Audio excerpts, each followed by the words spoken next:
What's up, everybody? Welcome back to your favorite wrestling podcast. It is the Monday Night Wave, baby. And we back. We back with another week of amazing pro wrestling.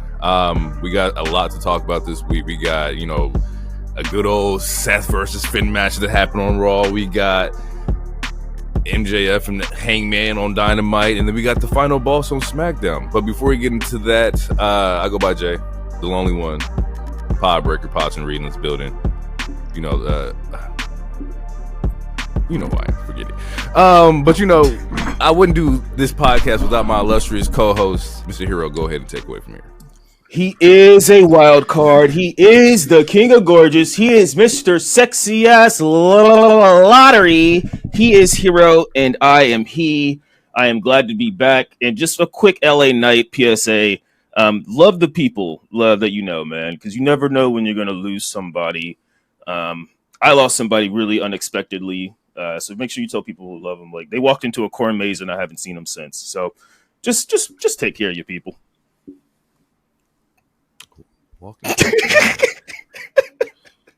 I can't find them. Jesus Christ.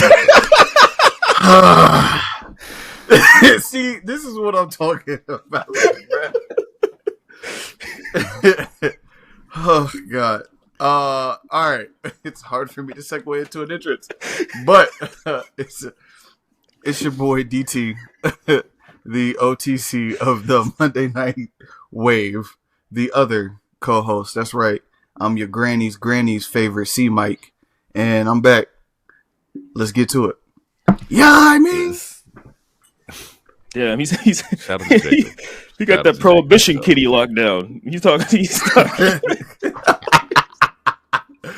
Hey, yeah, your granny's favorite. Yeah. Prohibition kitty lockdown? Nigga, are you insane? Yeah. Hey, I got the triple C on lock, the Chitlin Circuit Coochie on lock. No.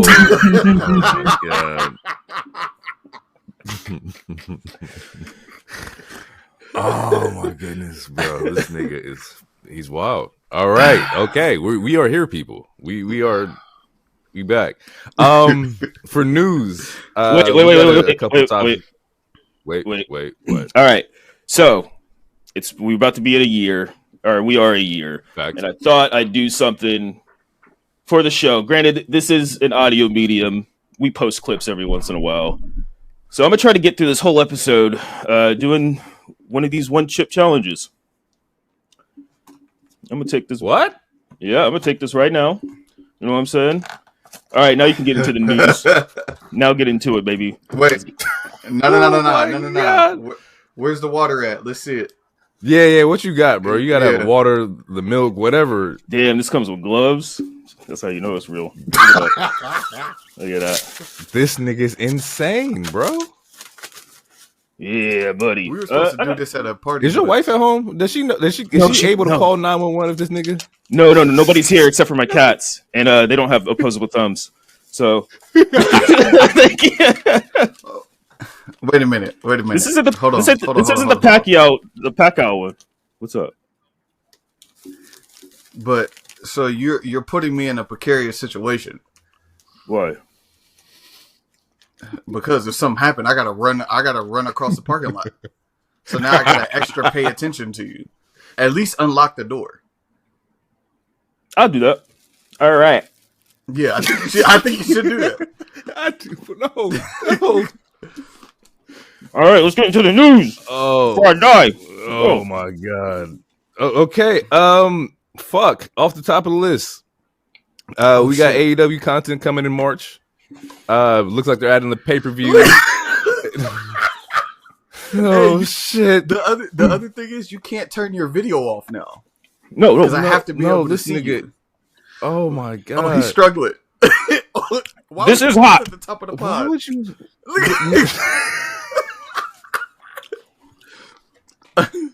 1 year, baby. Oh, no. Let's get some more viewers. Like and subscribe.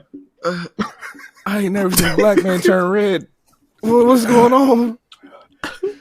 Okay. All right. He opened. Pause. His nostrils is open. Nigga flared. Yo, you ain't got no water, do you? I got stuff. So Triple H released ID titles. The ID people are gonna get titles. What y'all think about it? This nigga look like Red Hulk. Bro, don't touch your eye, bro. Yeah, please don't. This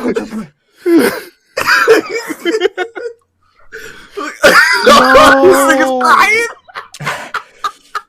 So, Carmelo's contract didn't get extended. No, this nigga. What's the news, my nigga? No.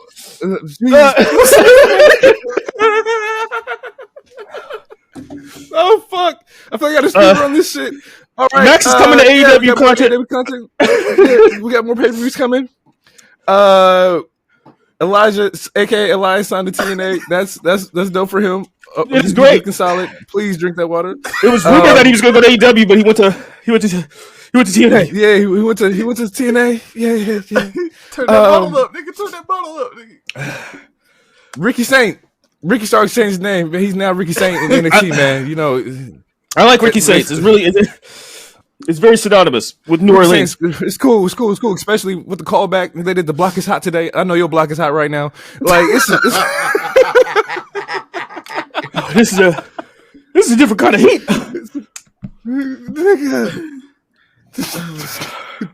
You still got Dom heat. He got go away heat. He got go away heat. Oh, Hogan, I'm coming for you. Oh fuck, man. Well, this nigga's over here dying. It took 30 seconds for that chip to activate. He's been beating his ass ever since. Beating his ass, bro. Jesus Christ. And more like, you know, bro, what are you doing? Why do you do it then? Why did you do it at the end of the show? This nigga, we still got a whole couple out. Jesus and he gotta talk. Jarvis, and he gotta talk. Yeah, I'm talking right now. Jarvis, clip it. Carmella got released, or her contract expired. I'm sorry, look at his face. No, I know this nigga struggling. He getting beat the fuck up right now. I knew that Carmella was having some kind of health problems after her pregnancy and whatnot. So hopefully it's more so in time for the reasons for her to get the help that she needs and whatnot, without feeling the obligation to come back and wrestle immediately. So hopefully she gets healthy. It's also hard to negotiate a contract when there's no timeable return for you coming back. Yeah, we don't know. You haven't wrestled in 2 years. It seemed very similar to what was going on with Alexa. All the reports of Alexa. Yeah. Jesus Christ. Okay. So since the last thing, since it's similar to Alexa, you think she just comes back? Probably. While they're still working on it? I think that they will be in contact. I would hope so. And maybe, do you think this was had anything to do with? No, it couldn't have anything to do with Corey Graves crashing out. Corey was crashing out because of him going back down. Yeah. Well, apparently that was supposed to be on his part. He said it was supposed to be a work. He was trying to get it to work as a storyline. That's what Michael Cole said. They showed didn't work into no storyline. That nigga was just hot. And then last bit of news here is WWE joins Vince and Laurinaitis in arbitration. Basically, arbitrations that they want to handle it outside of the court system. They would like to handle it privately. I don't have any more details on that. I just know that if you're trying to handle it privately, there's some shit that can come to light. So hopefully they can figure that situation out. Hopefully Janelle Grants get whatever she wants, and if that means going to court, then so be it. Yeah. Yeah, that's pretty much it as far as news. He did that shit. I feel high. Oh yeah. When you breathe, it gets worse. Yeah, brother. Yeah, brother. This nigga took a hot chip and turned into Hulk Hogan. Oh fuck, that's funny. Oh, this nigga took a chip. Chest is burning right now. Nigga ain't said the Mega Powers once. There's three of us. This nigga ain't did his whole stick yet. That's I mean, crazy. a triangle. The three of us together, it forms superpower. This nigga tripping. This nigga sound like RFK Jr.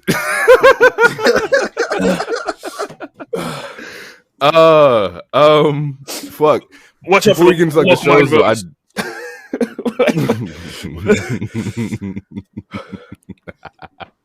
before we get into the show, I do want to shout us out because we haven't talked about it. Nigga, we did go viral. We went viral off the Luca clip, and we didn't get a chance to talk about it. I got sick, and you weren't here. I wanted to save it till you got here, but yeah, nigga, we fucking blew the fuck up. Like that was unheard of.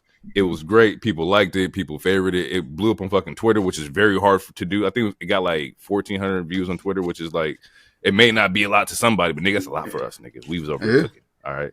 And they had over 400K on TikTok. Yeah. Niggas went crazy.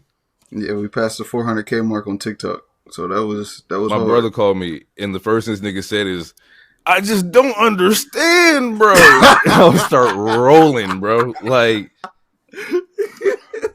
it hit where, like, niggas definitely saw that. So once again, shout out to us for going fucking viral in 2025 off of Luka trade. Shout out to the NBA being unpredictable. Like the final boss. Yeah, we went up. We went up for sure. Let's talk about it. Let's talk about Raw. Monday Night Raw happened this week. Netflix, of course. And we get a nice little promo between Sami Zayn and Adam Pearce. Yeah. Adam Pearce is trying to protect this nigga's neck, in the wise words of my Wu-Tang brethren. He's telling him, yo, I can't save you. You are not clear to wrestle. Mm-hmm. I can't save you. You're not ready to go. Whatever he does in that ring is out of our hands. I'm letting you know right now, this is going to be unsanctioned. Unsanctioned is lights out. That means WWE's hands are tied, and whatever happens in that ring, happens in that ring. And it's not just limited to the ring. Like he talked about it. If KO want to take you out to the concourse and power drive you over and over and over and over and over again, there's nothing we can do about it. They really built this up in a way that was super intriguing. I can't wait to see the carnage. And honestly, shout out to KO, man. He has been on a run post Bash in Berlin. Absolute run. But the thing that begs the question for me is, Cody came back. Sammy came back. Where the fuck is Randall Keith Orton? We might see him here. It has to be Elimination Chamber.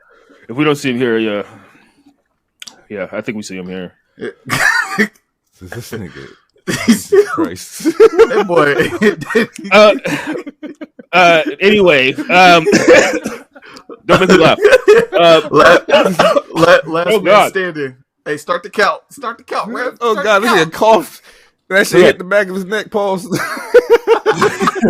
God damn it. It was it was a really good promo, and I liked how Sammy pretty much said everything Pierce said, but he's like, "You're right. But if I want to power drive him 1,000 times, you can't do nothing to stop me. If I want to do this, you can't stop me." So I like I thought this was a good back and forth, and they don't talk about people's. Well, actually, they've been talking about people's past a lot more, so, like because they brought up like how they have a history because they were in ROH and shit together. So that was very cool. But yeah, no, very passionate promo. I mean, you could, I thought it was a good segment. No nitpicks. Yeah. I think it has the opportunity to be the best match on the card. I believe so. Based off of chemistry alone, they could. Oh yeah, they definitely could. I think. And I think because they're friends, because you always had that thing like when you're friends, you compete differently with your friend than you do somebody else because like you can take the save because it's love. Yeah. I think we might even see a more vicious KO with Sami than we did with Cody in their past match. So I think there's a opportunity for Kevin to go completely off the rails in a way that we haven't seen. Does it have the potential to be better than Punk and Drew? Like overall, you're talking about the match or the story? The Hell in Cell, the match. Yeah, I think it has the potential. I think it has the potential to go off of what DT just said, because I mean, after this Raw, I don't know if you guys saw it, but a lot of people were talking about wrestling soulmates for like 2 days. Like, this person's his wrestling soulmate. It was mostly about Seth, but they were talking about other people too. And KO and Sami are clearly wrestling soulmates. That's why, like, that's why it's not tired that they're doing this again. Because just since the main roster, this is like their fucking maybe 12th match, but none of them are the same. They've all been different. They've all been heat. So to answer the question, yeah, I think it has potential. I would say the only difference is the stipulation, because I mean, with that Hell in a Cell, we didn't have a Hell in a Cell. The last Hell in a Cell we had before that one was I think the Mania one with Finn and Edge or some shit like that. So we had the I don't want to say nostalgia, but we had the part of missing the match, so that made us even more hyped for that match. Because like, man, we haven't seen this kind of match in a while. But as far as match quality, as far as emotion, as far as brutality, I think it has immense potential to pass it if it wanted to. I need it. Does Sami cry or does KO cry? I don't think so. I don't think either one. I think if there is a way for Kevin to cry, I think while he's beating the shit out of Sami, that'll take it there. Yeah, that would be because the component for Drew and Punk was just pure hatred, right? Like, if you listen to what KO has been saying, he clearly obviously feels betrayed, but it's also the lead up to the Cody and KO match. He had the emotional manipulation and gaslighting of Sami. Like, hey, I know you're gonna be there for me. I know you're gonna help me because you're my best friend, and you did it for Roman, or you did it for this person. So I know with our history we're gonna do X, Y, and Z. Like, if there's a way for Kevin to really like tap into the emotional piece before he takes Sami off of the earth, I think you could potentially be a match of the year status. I want to go back real quick. And to piggyback off of that, real quick, if he does cry, it would, to me, like, if KO was to cry, I think it, like, to what DT was saying, it would take it to that next level. Just like Roman Reigns in the Hell in a Cell match with Jay and Jimmy, and he like cried, and that's why I was like, oh, this is a real heel turn. Like, he like. This match, like, that he wasn't even a Tribal Chief yet, but that's how you knew. Like, I was like, oh, this is a different character. The shift had to happen. He cried, and then all of a sudden just choked his fucking injured cousin out and shit like that. Like that was like, it's a different level. So yeah, I fully agree with what DT just said. I think it'd be heat. Yeah, I can see that. I just don't know, like, if. Does it hurt the match that potentially him and Randy could have if he's like crying with Sami? Like, or does that just mean that he's just lost it? Like, after you cry about Sami, it's like fuck everybody else kind of thing, you know? Like, yeah, I can see that. Yeah, I think it would add a level to the. I think it would add a level to the character. Yeah, right. To go back real quick, we had mentioned the wrestling soulmates part. I like that. What are some of you guys, like, off the top, like, who's like wrestling like soulmates that you could possibly think of? Like, I want to. I don't know if it's too premature to say, but I think like Io Bianca. I like whenever they get to like in the ring with each other, they just have something fucking amazing.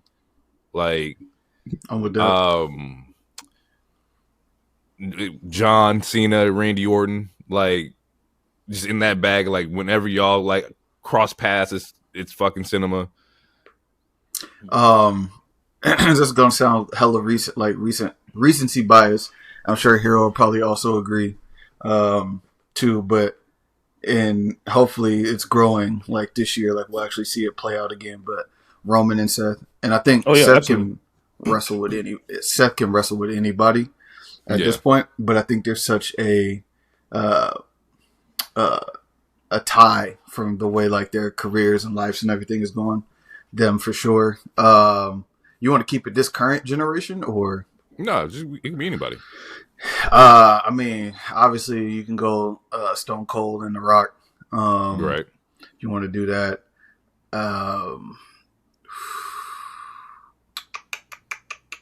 You already said John and you already said Randy and RKO.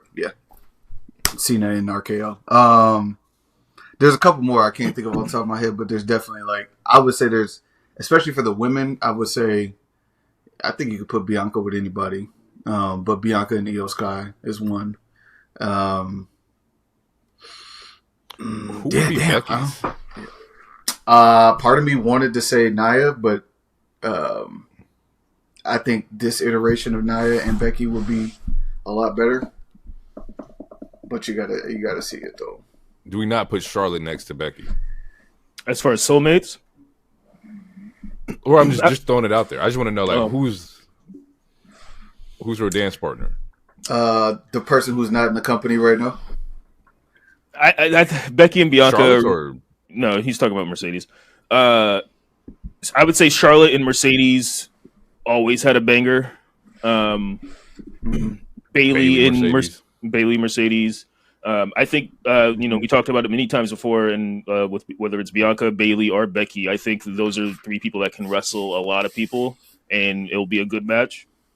So it's, but also like for you, like, I'm gonna just stop talking there. Usos and New Day. Yes, The Usos and New Day, 1000%. Fucking anytime they get in the ring together, it's fucking crazy.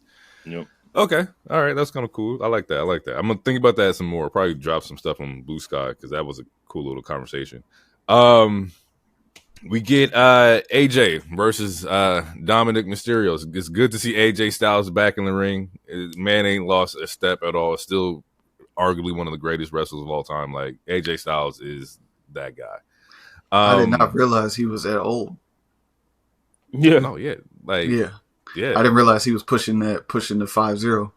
I was like, damn. Man he's about that life. He's he's solid. And the story from this one is post match. You see Braun Breaker approach AJ Styles, and how do y'all feel about AJ Styles versus Braun Breaker? Is this somebody that Braun should beat? How do we feel about this feud? Should AJ win? Should Braun Breaker defeat AJ? What do we want out of this? I know that the mid card like scene right now for both brands is a little interesting. What do we want from this? Like, should AJ beat Braun? Are we done with Braun's like reign? Where we at? I think we should get like a 2 to 3 match feud. Maybe even give AJ a run with the title if they want to. If they want to, they don't need to. But I think this is. If this is the potential, whether it's a potential Mania match or whether it's even before Mania, I think this is a good look for Braun. He's working with more veterans. AJ Styles is one of those people that, like, I mean, he's a phenomenal wrestler, no pun intended. So I think it will be good. And also on the mic, I think this has potential. And Braun needs Braun Breaker right now needs a good feud. The lack of TV presentation he has had since Netflix has started is very irritating and kind of confusing, I would say. But I think this is if I'm not mistaken, he recently came out saying one of his dream Mania matches would be with like AJ. So it seems like maybe that's what they're going to give him. And whether it doesn't matter at the end of the day, it doesn't matter who's on, like who ends the feud on top. But yeah, I think, to answer the question, good feud. I think it has potential, and it gives Braun more veterans to work with. So, I was going to kind of lean towards the same way in terms of Braun's presentation. He's such a tweener. because even he went to spear AJ Styles, missed, speared Dom, and then the entire world started barking. So it's tough because because I think he should drop the title. I think he needs to chase. And the reason why I'm saying this because you're already not showing him as much. So unless this is a way, like Hero said, to give him like a quick microwave and heat him back up, he just hasn't been interesting based on how they've been booking him. So it's funny that you mentioned like the way like his presentation, his booking is, because I'm gonna go on a limb and say something that kind of goes against my beliefs here. But I believe that Braun should be pushed stronger than Penta. I like how Penta's being pushed. I like he's being utilized. He's on Raw and everything like that. But to be fair, Braun Breaker is a much more entertaining like talent, both promo wise and appeal wise, like image wise, than Penta is to me personally. And I love Penta, y'all know that. I think that like Braun probably connects better with the audience. I think he looks the part. I think the spear. I think the Barks is way bigger than the Serial Middle. And I once again love Penta. I think that like if Braun got the same level of like care for Netflix, I think we have a completely different conversation. Yeah, what you said we isn't talked about this a couple. I was going to say what you said isn't an exact hot take. I think he should be pushed or at least presented more. But when it comes to Penta, the part where I disagree with is I think Penta is one of the coolest looking wrestlers in the planet right now with the way that they're presenting him. But everything else you said is absolutely correct. But yeah, Braun Breaker should get more time. He should be booked properly. I think right now, especially like I said in the mid-card area, that we definitely need to see those champions be presented a little bit better. And we'll talk about SmackDown's United States title run when we get to SmackDown. But after the AJ Dom match, we get Dakota gets a win against Ivy, which sets up her rematch against Lyra. I don't really have anything on this case. It was fan service. It was a good showing of Ivy. It's fan service. He doesn't like Kai, but this was a good showing for Ivy. I would say they're giving. I'm liking that they're trying to give her some more time, in ring time, and yeah, honestly, I hope she interrupts because I don't necessarily want to see Lyra and Kai in another 1v1, but if that's what we're getting, hopefully it is better than what we got the last time. Why don't you want to see it? Why don't you want to see it? Tell the truth. If we're talking about soulmates, before the soulmate realm, then there's the chemistry realm, and that first match, it didn't seem like they had that much in-ring chemistry. But why? Some people don't have chemistry together. I'll keep my take. I'll keep my take short and sweet. And there's nothing wrong with this by the fan service, but I'll keep my take short and sweet. I literally said Kai wins. They got to hurry this up and put the belt on there before she gets injured. This is complete fan service, and there's nothing wrong with this. This nigga is an asshole, bro. I'm not. I'm being, bro. Oh, okay. That's not a bad take. It's not. When Shayna says it is cool, but when I do it, it's cool. When Shayna they do did it, say it's that. a problem when I do it. Shayna did say that. That's funny. Bro. Watch the match again. Like, I get it. People like her because she worked really hard and she tries really hard, and that's great. Cool. So go ahead, put the belt on her, give her a 2-week run so she can take the belt some places. People can clap and be on the internet and say, "Yay, you finally did it. We're so proud of you. We're happy for you." All of those things. Give her the validation she needs. Let her run with it for a couple of weeks, and then let's get it on somebody else. Because again, if she wrestles for too long, like, and this is I'm not trying to be disrespectful. I'm in the time that I've been watching her, she's been injured 4 times. You're not wrong. Some way, shape, form, or fashion. You're not wrong. And some of it is not necessarily like her fault. Like, it's been like concussion spots and shit like that. Like it's just what's happened. My thing with this whole mid card like women's like title like space, right? With Chelsea Green and with Lyra, is that like it's kind of hard to build around this division when in all respect possible. Like you dropped most of the mid card women or a good chunk of them. Like it's hard to, what are we building for? Who's going to be the next up? Like, if you're not interested in Dakota, like, then who is going to be the person that steps up, Like, what does that look like? And right now, I think there is a little bit of booking issues happening right now in WWE, but it's like, why do we care? When these belts got announced, they're big. We had a tournament. We popped off on Saturday night main event. Cool. Let's build this area. Let's build these mid card women. And I don't know if I could be force fed another Dakota Lyra for another 3 or 4 weeks. I'm just not interested in that. There's a reason why you're not interested in it. But I think now that Sonya is gone, I think you can repurpose what once was PFC. Have Zoe. You can still have Shayna be tied to her, that she could be her manager or something. But Zoe should be instantly pushed right back in that picture. Man. Bring her music back, Zoe's music back, and let her.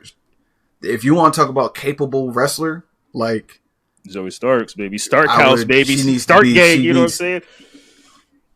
She needs to be in that picture. I think her and Lyra could put on a hell of a match because Lyra can really wrestle. Zoe can really wrestle. I would love to see that. So if you couldn't do it with the three of them, okay, we back down. You got 2 now. There's no reason why Zoe Stark shouldn't appear in the next 2 weeks and be right back in the mix. No reason at all. Right. I do like Zoe. Zoe's fucking tough. So, all right, from here we get a very Uso-like promo from Gunther. He's out there in the crowd with the fans. This man says a bar about the whole Yeeting. And he says it's a simple gesture for simple people. Simple people, yep. And performing for these people is like performing Shakespeare for a dog. And I was like, God damn, man, this man's good. This man, Gunther's amazing. No, he's solid, bro. Cause he hit you in the core, like, hey man, fuck, this is my face you talking about, bro. He pushed that child. He's like, you caught up that child, bro. I was like, that's my villain. That's my champion right there. That's the kind of shit I love, man. And notice he didn't have to pour a drink on the child or anything like that, Anyway, DT, what are you gonna say? Hey, we'll get to that. Yeah. What you got on the promo, DT? What are we thinking about Gunther? What are we thinking about? I guess how this promo ended is they end up like scrapping and whatnot, kind of just building the anticipation for their match. Does it make you any hyper to see Gunther versus Jay? Is this still something that like, oh, I'm behind? I don't need to be any hyper to see it. I'm ready to see it. I'm ready for Jay to take the belt. Part of me feels like, because I am ready for it, and like it's kind of obvious that they might actually not do it now. I'm starting to get paranoid about that a little bit. But yeah, I just came out. I was like, Gunther came to the ring, spitting that ring Herald gospel, letting them know what it was. So the nigga said, this match won't happen in the crowd. It'll happen in the ring where Gunther outclasses Jay in every aspect of the sport. And I was like, huh, he's not wrong. But once again, we've talked about it before. Actually, the 3 of us talked about it, where Gunther's weakness is the rematches. Mm-hmm. It's the, oh, you done figured me out kind of thing. I'm indifferent right now. I don't know exactly if I want Jay to win. I don't know if I want Gunther to win. I'm just kind of like still feeling it out. I feel like how I felt when it came to Cody and Roman is that like I seen both ways of how it can work. Obviously, one way probably would have been a lot better now in hindsight. But we'll talk about that later. You know what I'm saying? Yeah. From here we get quick little Penta versus Pete match. We see that Ludwig gets involved here. Penta ends up getting the win, but it looks like we possibly may have a triple threat between Ludwig, Pete, and Penta. Ludwig is one of the ones where I think that within this year, I want to see a mid card on him. I think he has the persona. I think he has the wrestling ability. He has the mic skills. When he comes out, he looks hated. He reminds me of like a Bond villain. Like you just have like the starkiness to you. I want to see Ludwig do big things this year. I think he takes it really seriously. I don't mean that as a shot against anybody else, but he's clearly trying to separate himself from the group. He should be in the mid card. Like he should take. If AJ takes the belt, it's gonna sound so crazy. I'm already knowing. If AJ takes the belt off of Braun, Sheamus takes the belt off of AJ.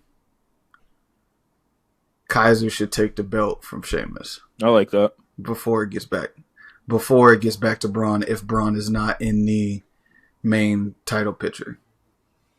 It should hit, the belt should hit 3 people this year before it hits Braun. I can rock with that. So, because by that time you have enough, you have time to get the belt off of Braun. Damn, my voice cracked. You have time to get the belt off of Braun, and then in that, Sheamus can finally get the belt back, or get not back, but finally get the belt, and then within that you can build Ludwig so that he looks credible in that time frame. If I were to put a timeline on it, that's the way you build Ludwig to look credible and get a belt. Yeah, definitely. Yeah, I just think he's ready. I think by Survivor Series of this year, we should see a completely different version of Ludwig. Of course, if he's 100% healthy and whatnot.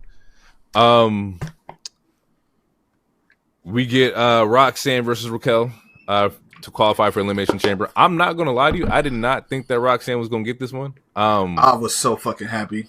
Yeah, I jumped off my couch. I did. I jumped off my couch.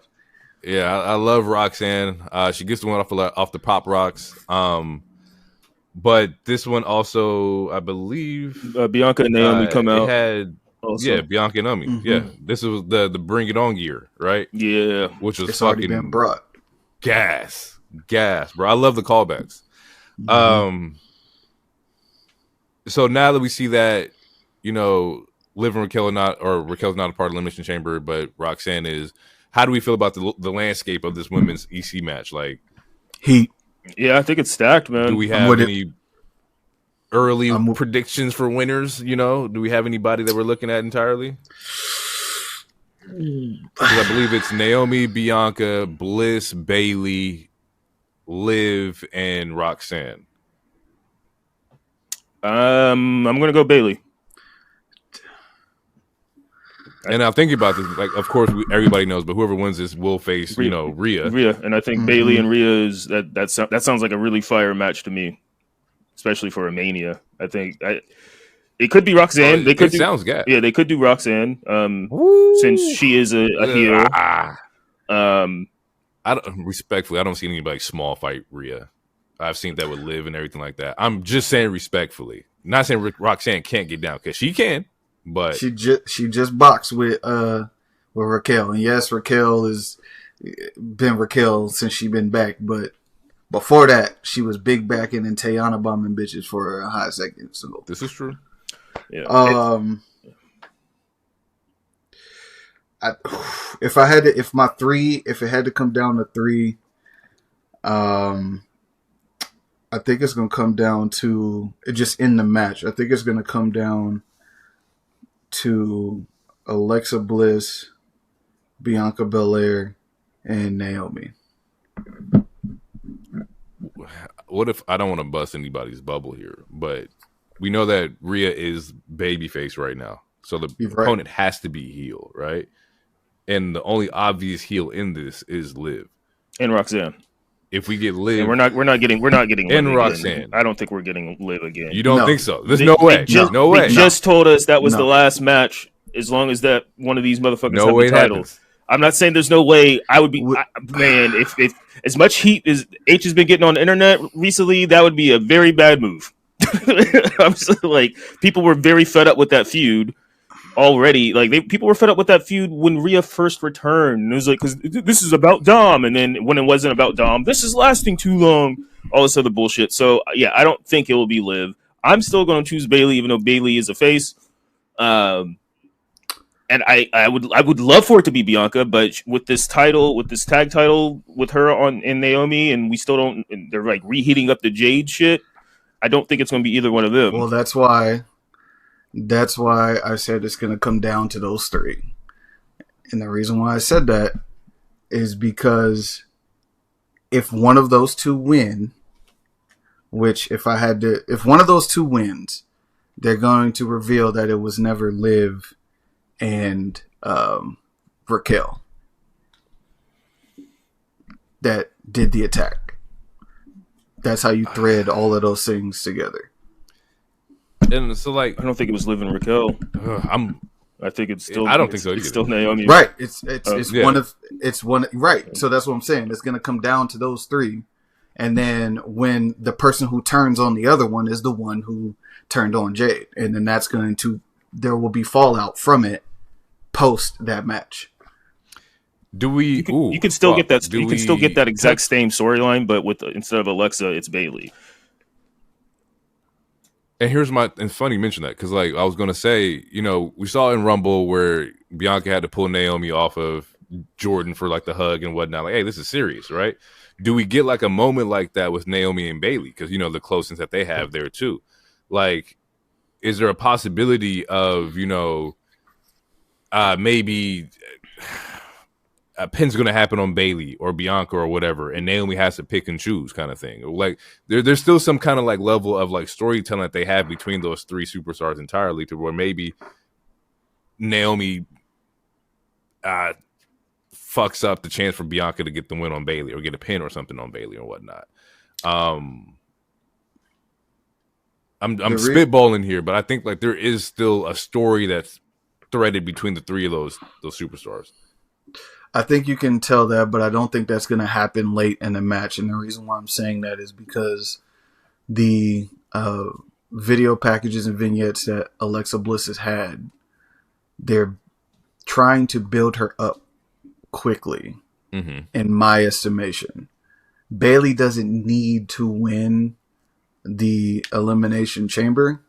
I think she's cool. Especially with the last run she just had over the last 2 weeks. So that's why I don't have Bayley in the final three. I think, that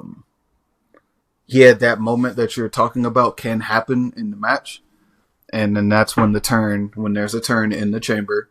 Because again, everyone it's everyone versus everyone. So there's going to be, only one person can win. So this tag team is probably going to be done unless they find a way for them to both not get eliminated or like eliminate each other, whatever. But to tell the Jade story, we know she's coming back because they just said she was in the PC last week, whatever.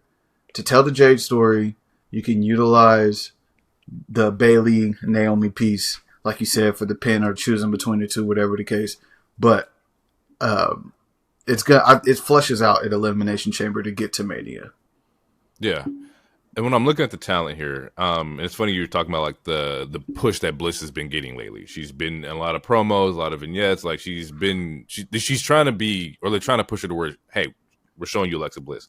When I look at the talent that's in this Elimination Chamber, it's like, okay, Roxanne, really new, has not been pushed a lot. NXT people and the heads know, but probably not going to be. It's not going to be a first Mania. I just don't think that's going to happen. It's too early. Although I love Roxanne. Naomi and Bianca still have the belts, and like you said before, they still have the story with Jade. I think their Mania moment happens with them three at Mania. I don't think it happens with Rhea. Bayley is the only one that looks open right now that doesn't really have an opponent. So if she does win, it makes the most sense.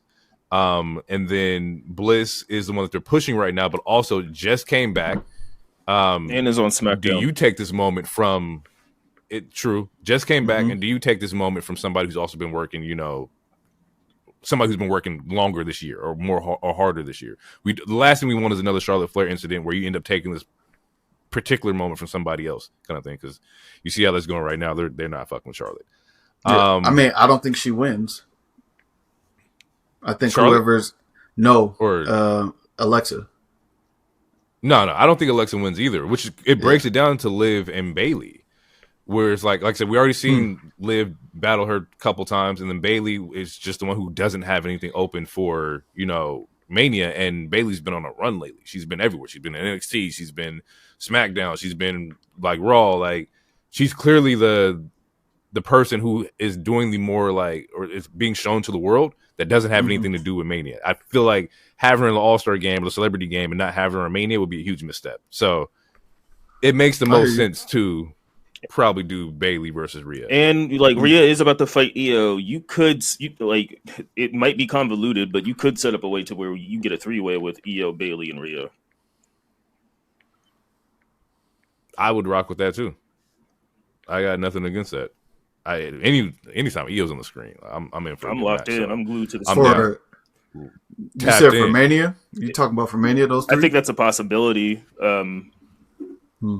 Because there was a couple segments where it was like 2 weeks ago where Io was talking to Rhea, and then you see her and you see Io and Bayley meet up in the back, and they look at each other weird and shit. I don't know. It could be convoluted, but they could do it to where it somehow turns into a 3-way, or it's just Bayley. I know. I'm putting. I'm not a better man because I always lose, but I'm going to put my money on Bayley winning this chamber. Bianca probably second because Bianca and Rhea would be great, but yeah, would be gas. No, it would be gas, and it's long overdue. It's just that I don't know if they want to do that right now while they're still while she has a tag title and we're still doing the Jade Whodunit and all this other stuff. Right. That could be more to me. That's more convoluted than Bayley than Bayley and Io. Well, yeah, unless it's Bianca. My bad, DT. Unless it's Bianca and Rhea and then Naomi Jade, and they figure out some way to split it that way, but. Respectfully, it would be wishful thinking to get two black women to have singles matches on Mania. I would love that, but I don't think we've seen that. Individual matches, both on the card. Oh, you're saying not against each other? Yeah. Shit. What was I gonna say? God damn it. Oh, if they do the triple threat. It's another great way to have Rhea lose without getting pinned. When was the last time she got pinned? Shit. It's got to be her and one other person that's on a streak of that's been super protected.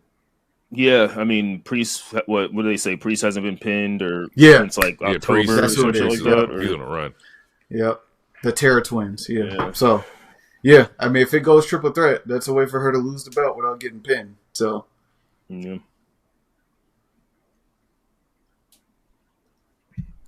All right. I got a note here. Karrion Kross might be the wrestling oracle because wherever he goes, destruction happens.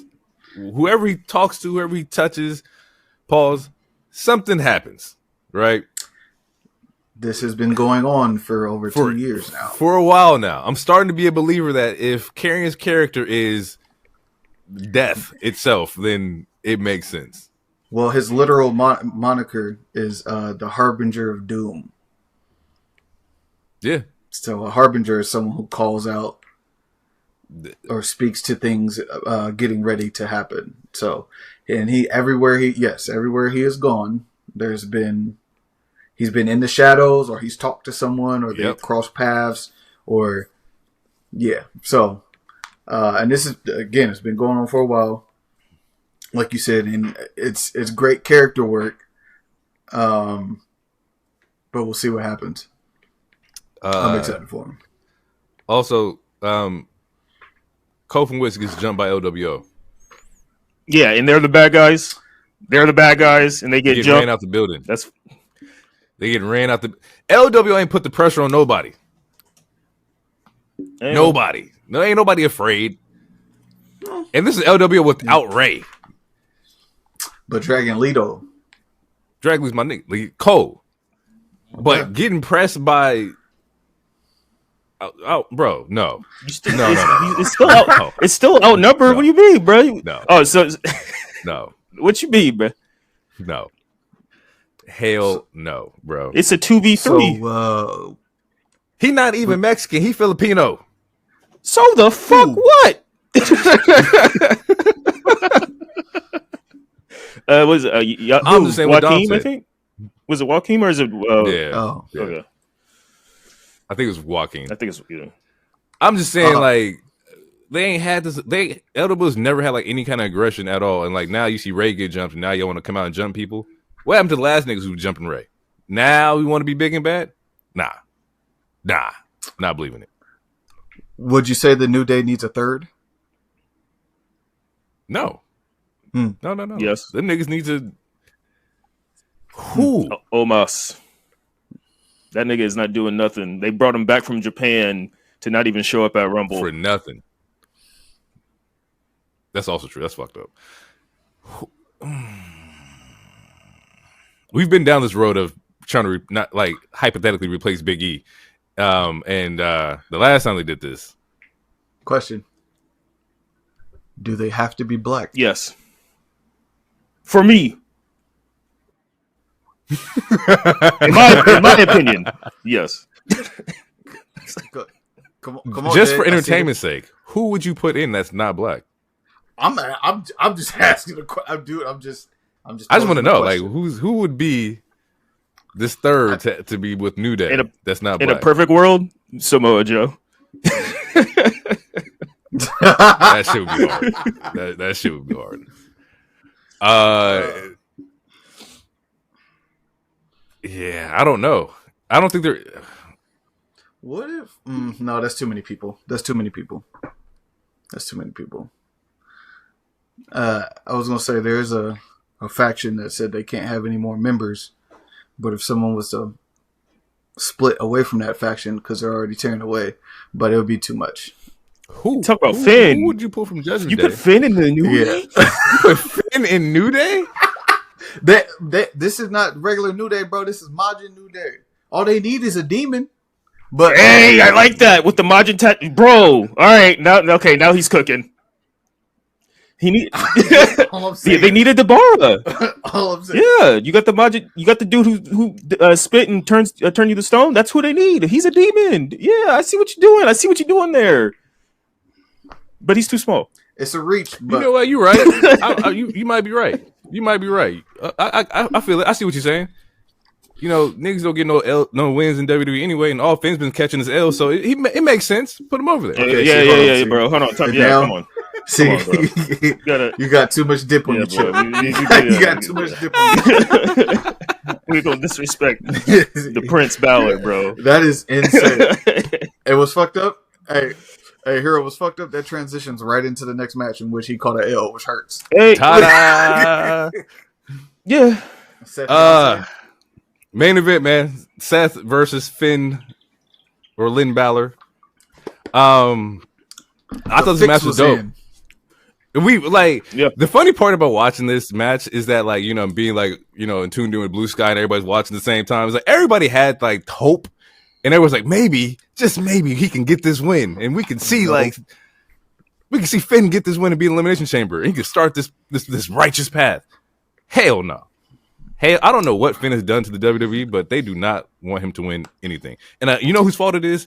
Edge's fault. If that nigga would have won at the Hell in a Cell, we could have had a completely different goddamn Finn. Yes, It's Edge's fault. I will blame. it's crazy, but it's still win Balor over here, bro. I don't like. Look, he took an L. Win. He took it. No, we not. I Win? gotta take a. Hold on, I gotta take a moment. No, I gotta take a moment. That wasn't WIN. It's just win. When has he ever won? Win, nigga. You know, You not lying. I ain't gonna look at the cage match. I mean, he's won a match, bro. Look, it wasn't gonna be Finn. As much as I would love, I hate seeing my children fight, man. But, it was to believe Finn was going to win. Damn, I hate the rhyming scheme of it all. But it was very obvious Seth was going to win this match. You want him in the fucking chamber with Drew and Punk and Cena, Right. It was a fire ass match. Finn is another person who people were like, "Oh yeah, Finn and Seth Rollins are wrestling soulmates." This match was extremely fire. It was way better than. It was good. I mean, I would say this is their best match thus far, because like all the other ones that we had in last summer and shit, like a lot of that ended with chicanery because of Priest trying to cash in or whatnot. This match was extremely fire, and this is also Rollins' third main event since the Netflix era started. Because he's a GOAT. Yeah. But very good match. I do want Finn to be in a chamber, though. I want to see him coup de grace off of the chamber before everything is all said and done. So next year he needs to be in. That would be hard. Can we also just give him his old music back and lose the mask? No, well, this can't sell the mask. This is his old. This is technically his old music. I need the classic. Like this, it just don't do nothing for me, bro. Like it's just, bro. I don't know. I feel like Finn had an identity. I feel like pre Judgment Day, Finn had his individual identity. I think it's really hard for him to get that back right now with the way that his presentation is. Like,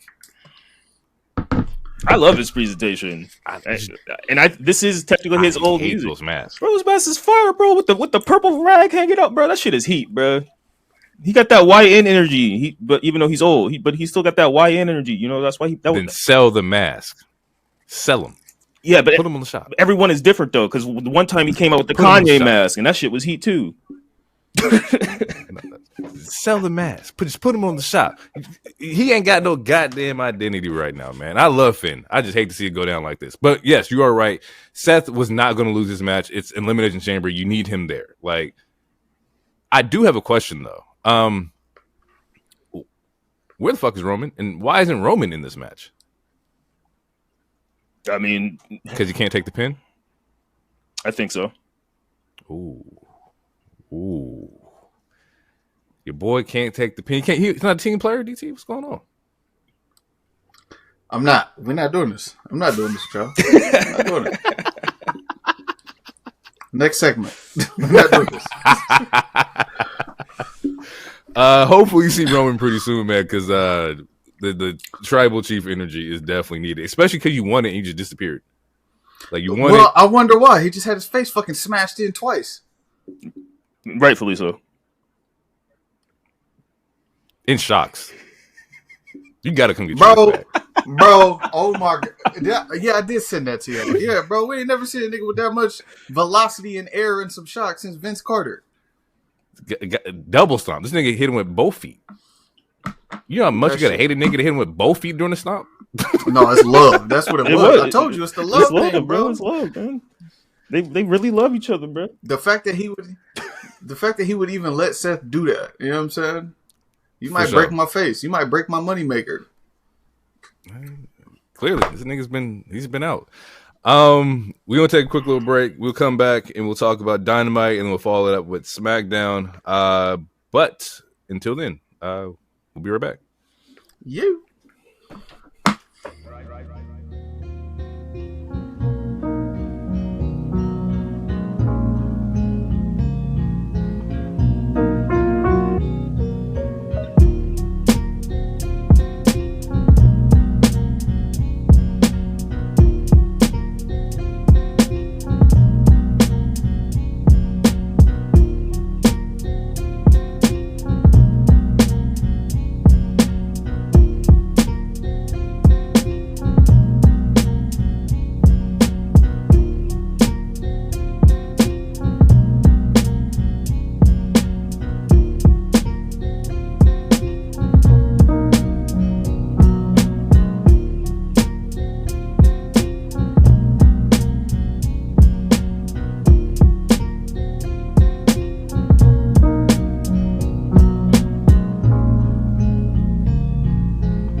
And we're back, people. We're gonna get into this AEW Dynamite. Show kicks off with MJF and Hangman Adam Page promo, which I thought was a pretty solid promo. I thought like they're doing it correctly, where the story looks like MJF is a little envious and jealous of the love that Hangman gets, even though he's doing everything that a villain would do. Like you're cheering the man who burnt a man's house down, stuck a syringe in somebody's mouth. Mm-hmm. The guy who killed Christopher Daniels, like, why does he get the cowboy shit chance when you've done nothing but, you know, be the bad guy? But then I come back and people hate me, kind of thing. I like this level of like promo in either wrestling show. It reminds me of like how we were siding with Drew, because Drew was actually right in his beef with people. I love when you can be the bad guy and be like, no, man, why y'all cheering this motherfucker? All he do is fuck people over, but it's fuck me, right? The promo ends up breaking down. What you got, Hero? I mean, we can finish. I'll just say my piece about it. Yeah, the promo ends up breaking down. We see that they end up clashing and fighting. The security has to like separate them, and MJF ends up spitting in this man's face, which I hate. I hate that. It's so gross, bro. I hate it. It's been a thing in AEW that he's done, and actually a couple other people have done for a while. Or maybe it's just him. It's just gross to me. It breaks down. We see that Christopher Daniels comes out and looks at Hangman and like kind of tries to reassure him and whatnot. Also in this promo, because he brought up Christopher Daniels, Hangman goes on a promo of like, you know, that guy died a warrior's death. He knew what he was up for. He came and got it. He went out the only way he could have, which was, you know, the Warriors in. There was a bar in here that, you know, says that, or MJF was talking about Hangman and how he was the golden child. You've been the favorite. You've been put in places to be on the top, right? And all I came in with was a mic and a scarf, and I got over, and which is respectfully true. MJF was the guy who came in with the scarf and was saying the outlandish shit, and that's what got him to where he is right now. I like the promo. I didn't see anything too crazy with it. I didn't see anything wrong with it. They're definitely building up for this match in LA. I honestly don't know who should win this match. I believe it should be MJF. I believe the last couple feuds he has taken the L on in some way, shape, or fashion. No, yeah.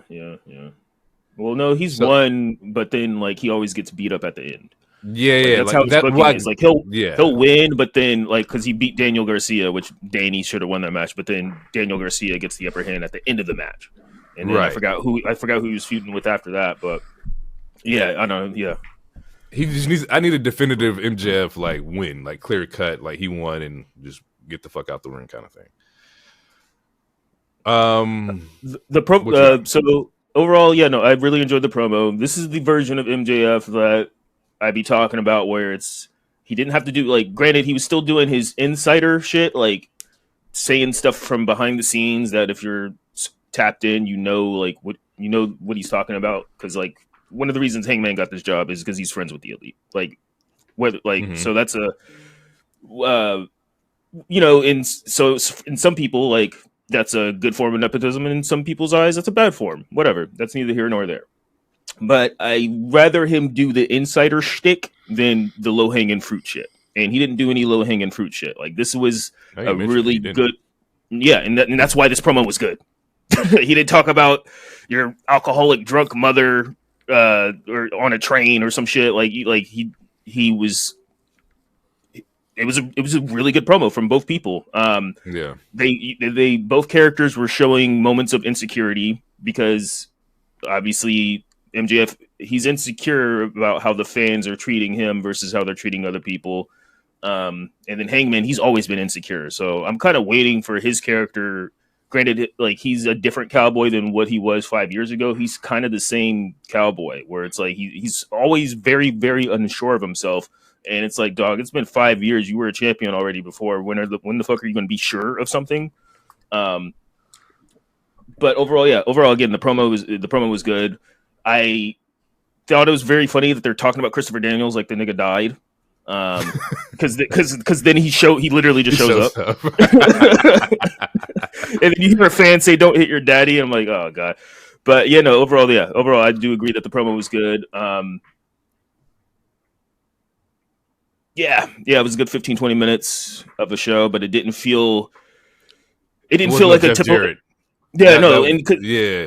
Because like when MJF came out, like I audibly groaned. I'm like, all right, we're gonna get 19 minutes of some edgelord Xbox shit, and I'm like, and like luckily we didn't get that, and I was like, okay, like that was a good opening segment. It was, it was very You open it with a strong ass promo, and then you give us a match right after, and it's like, okay, it worked. It's a formula that works, and I think it worked here.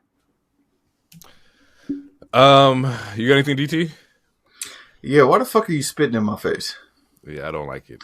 I'm sorry. I don't care if we talked about it in the back.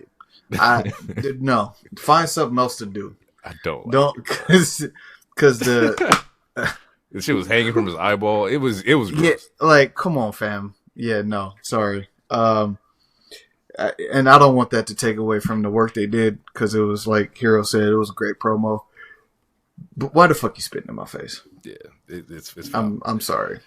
Dirty game for sure. Next, the first match is the Ops versus Patriarchy. I hate the name the Ops. It's bad. It's terrible. I love Joe, so I'm gonna rock with it because my guy. But I hate the Ops, especially when it's like it's Joe, Shibata, and Hook. It's like nothing about the three of y'all make this seem like it's the Ops, like at all. You got a 46-year-old Japanese dude, and then like a 22-year-old white guy, and then Samoa Joe, and it's like Joe. It's like, bro. It's like, I guess, bro. I don't know. I don't like it. It's the old head in the club energy, man. You trying to be a YN, but you're not. Yeah. It's like, you 45. You're not the Ops. You just somebody I don't like. Go to bed, Grandpa. Yeah. Like I said, Joe's my guy. I'm gonna rock with it, but it's still weird. The match is still beefing from, Hook find out that Christian end up attacking his dad and whatnot. But I think you just have to you're pairing Joe with Hook just because Hook is just not, it's not cutting it. He needs some form of development. Hopefully he can get that. I've been asking for that for, I think, at least a year now, maybe a year plus. Hook needs some form of development. Great wrestler, can wrestle his ass off, but as far as like drawing like crowd energy, I'm not sure. Okay. Great is a very wrestler. Okay wrestler. All right. You can just say good. Great suplexer. Good suplex. Amazing suplexes. Amazing suplexes. Listen, when I watched it, I was like, oh, I see why he's in a faction. Yeah. It makes sense. Yeah. We're gonna cut down you talking, which is a good idea. Yep. And we should cut down some of your in-ring work, which is also a good idea. The thing he just one trick pony right now, and he just needs more development. Like we know for Hook is submissions and suplexing, and for a nigga like me, that's all you really need. Cause I like that shit. But with the way he's being used on these shows, you're gonna have to show me a little bit more than choking niggas out and suplexing. Your daddy is ringside. Why is he not learning? Why isn't there any developmental? I don't know. And I his dad is literally ringside. Yeah, and I brought this up before, and I don't like doing the comparison, but it's hard not to compare because him and Dom showed up at the same time, and you can tell one is light years ahead, like now, but they showed up at the exact same time, and it's frustrating because I like Hook. When I was writing these notes, I was thinking about that, and I was like, the only difference that I can really say is that Dom had a wingman when he first came in. Dom was working with his dad, and he worked with Edge, off rip.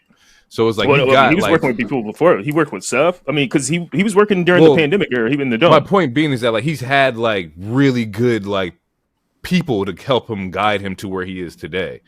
I think with Hook, he needs that. He needs to be able to be carried, and not carried, but just being taught, which is probably why he is working with Christian a lot, because Christian is one of those veterans who can help you. He's working with Joe, who is one of those veterans who can help you. It's just that he needs more of that. Like when Joe left for a little bit, Christian left for a little bit, he was left to kind of like figure it out on his own. He just needs to be stuck with somebody. Dom was with his dad for like the first 2-3 years. Like first 2-3 years, yeah. So he was able to work with Brock, and well, but the thing is though, and I'm not going to question his work ethic or anything because I don't know anything about that. But like, there's a lot of veterans in the back. You got people like Billy Gunn, you got Dean Malenko, like you have veterans in there. Brian Danielson is right back. Yeah, like so it's like, I mean, again, like I don't go to the dungeon. Why? Like I don't know. Everyone should be going to Natty's dungeon, and if you're not at Natty's dungeon, then you need to go. Like you need work. But that helps the wrestling ability, but not the promo ability, not the character ability. Yeah, and that's what he needs the most help with. So you gotta take an acting class on OnlyFans or something, bro. Like does AEW have developmental? No. Should they make one? Absolutely. What is ROH? Not developmental. Different show. Should be developmental, but not developmental. Right. If you're so change it because you guys and somebody else. I saw a tweet about Mercedes sending somebody to the Shadow Realm, and it's the same thing that Hero said. But if ROH is supposedly the Shadow Realm, and you have the learning tree, hi guys, why is he not helping people? Because the learning tree is still on Dynamite. Get him off the goddamn show. But then why does he have the... Okay, I guess here's my thing. I'm not going to ask because I'm asking rhetorical questions. Well, I can tell you why he has the belt. But because they're trying to get they're trying to get a TV deal for ROH. Tony Khan's been trying to get a TV deal. So that's why it's on Jericho again. Like they're trying to make it a third show or a fourth show, whatever. Third. But then make it a developmental show the same way they did NXT. For sure. I believe in that. And the funny thing is, but I also understand where the aspect is that, like, okay, if you want to go to develop and be better, we're going to leave it. I'm not going to build the fucking brand. I'm just going to make you go to Japan where you're going to get better. And I don't like that philosophy because it's like most people don't want to go to Japan. You should have something home base. But at the same time, for the ones who really want it, will fucking go to Japan for 3-4 months and get better. We saw it with Ann and Jay. We see with a lot of like the AEW wrestlers where they're going to do those stints. And if you want it, go get it. I'm not going to hand it to you. Go show it to me. Once again, I don't agree with that all the way, but I understand the process of if you want to be the best, go wrestle out there. Go get your experience out there in the real world and whatnot. But if it's not, okay, yes.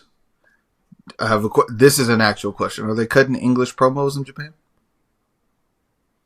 So the way they do promos is usually like they don't really do if I'm not mistaken, Jay, you can correct me. They don't really do in-ring promos. They usually like do all their promos after the match, like in that that little there was a couple in shit, but normally they're afterwards. So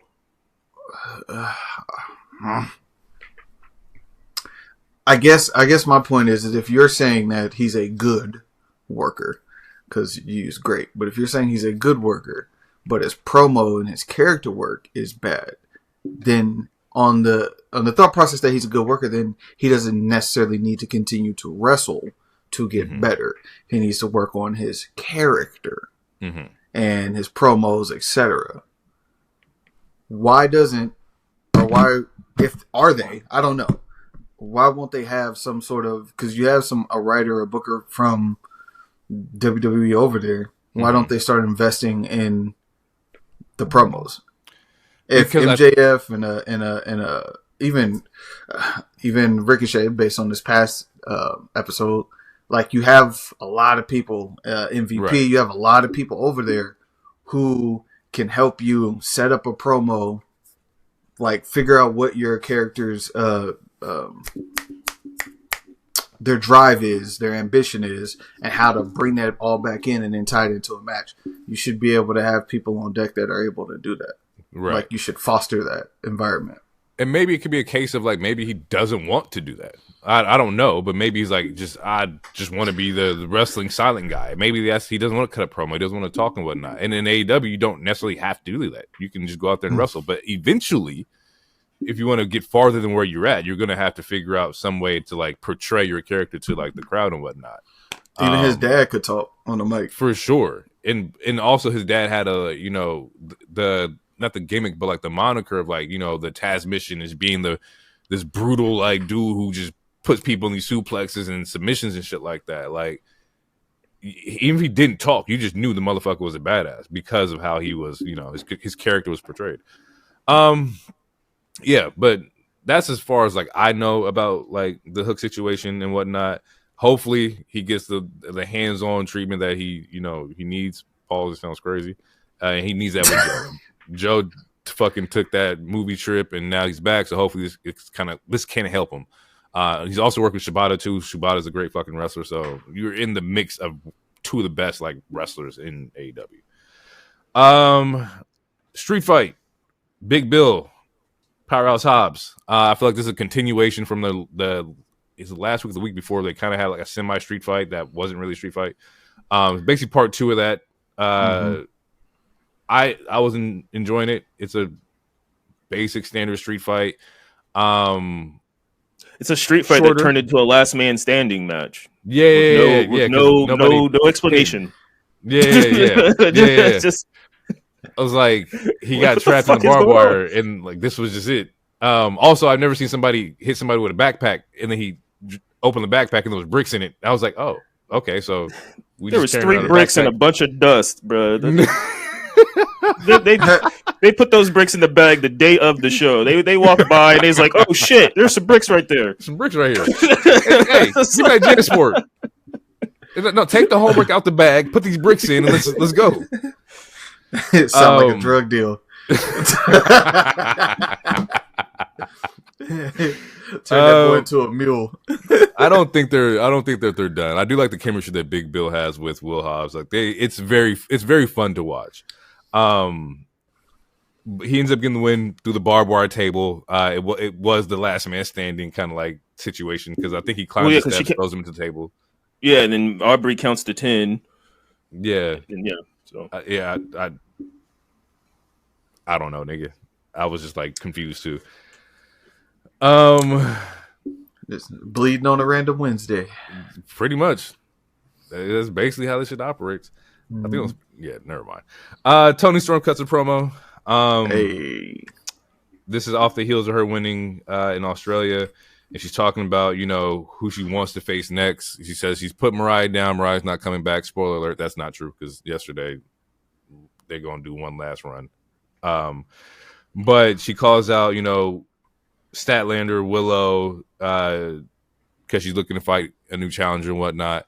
But like I said before, it comes out then LA part 3, which is not officially part 3. I remember we were talking about that where I thought it was 3, but 3 is going to happen in LA. I get it, the Hollywood gimmick, LA acting, whatever. Go ahead, end your 18-month like rivalry, but god damn it, this got to be the end of it. This has to be it. I don't need no more Toni Storm Mariah May for the foreseeable future. Like I am ending on this Hollywood note and get away from it. Liv and Rhea, pretty much. Minus Dom, yes. Yes. Yeah. The shoe is Dom, or the title was Dom. One of the title's definitely not. But but it's revolving around something that they want. I don't know. We see that backstage. Willow calls out Marina Shafir, and Shafir appears with the briefcase and bashes Willow's head in. So it looks like Marina may be Willow's like first opponent, or Willow will be Marina's first opponent. I don't like that, bro. Willow got her ass beat by someone with one arm, essentially. What is this? Yeah. No, she had a briefcase that has a heavy championship belt in it. It's handcuffed to her arm. That's essentially she's. Listen, you have explained to me on multiple occasions wrestling theory is if it's a 2v1, but the one comes in with a chair, the odds are even, and the chair weighs the same as an additional person. So same logic, right? Same logic here. Which shout out to Thunder Rosa. Yeah, same logic here. About that shit. We're gonna talk about that shit for sure. Yeah, man. Fuck it. But the thing is, though, she attacked her from the front. You saw her coming. We're like, what the fuck? And that's not the first time that happens. That happened on Collision too. And it happened it happened the week before, like when Moxley just like walked by and Edge was like right there, and he's like, "How did you get snuck attack? You walked right by. You had to have walked right by the nigga." So it's just that's why I was like, that's why it upset me. But yes, power ranking wise, wrestling logic wise, yeah, if you have a weapon, you automatically get a power buff. If we're to make this video game related or nerd D&D related or whatever, you get a power. Yes, but she walked up to you. Like, she got stabbed in the front as CM Punk. I saw it. Let's stab you in the front. That's my beef with it. It's like she got one arm and she walked up to you. You saw her coming. Yeah. Nevertheless, it looks like that might be the first match that Marina has. So hopefully she gets in the ring pretty soon because Marina was doing some solid work in ROH before she joined Mox and them. Speaking of Mox, we get a promo. And he says it's his mic. I want to know what DT has to say about this. This is he gets on the mic. He says he's a champion of the world, which means this is his mic, these are his cameras, his ring, his building, his seats. Whole nobody time, comes to the house. That sign right there, that's my sign. Because I am WrestleMania. Yeah. What the fuck, bro? Shout out to the chief. So before I give off my opinions of it, I'm passing it off to my resident OTC member, fan club number 1, Mr. DT Fatu over here.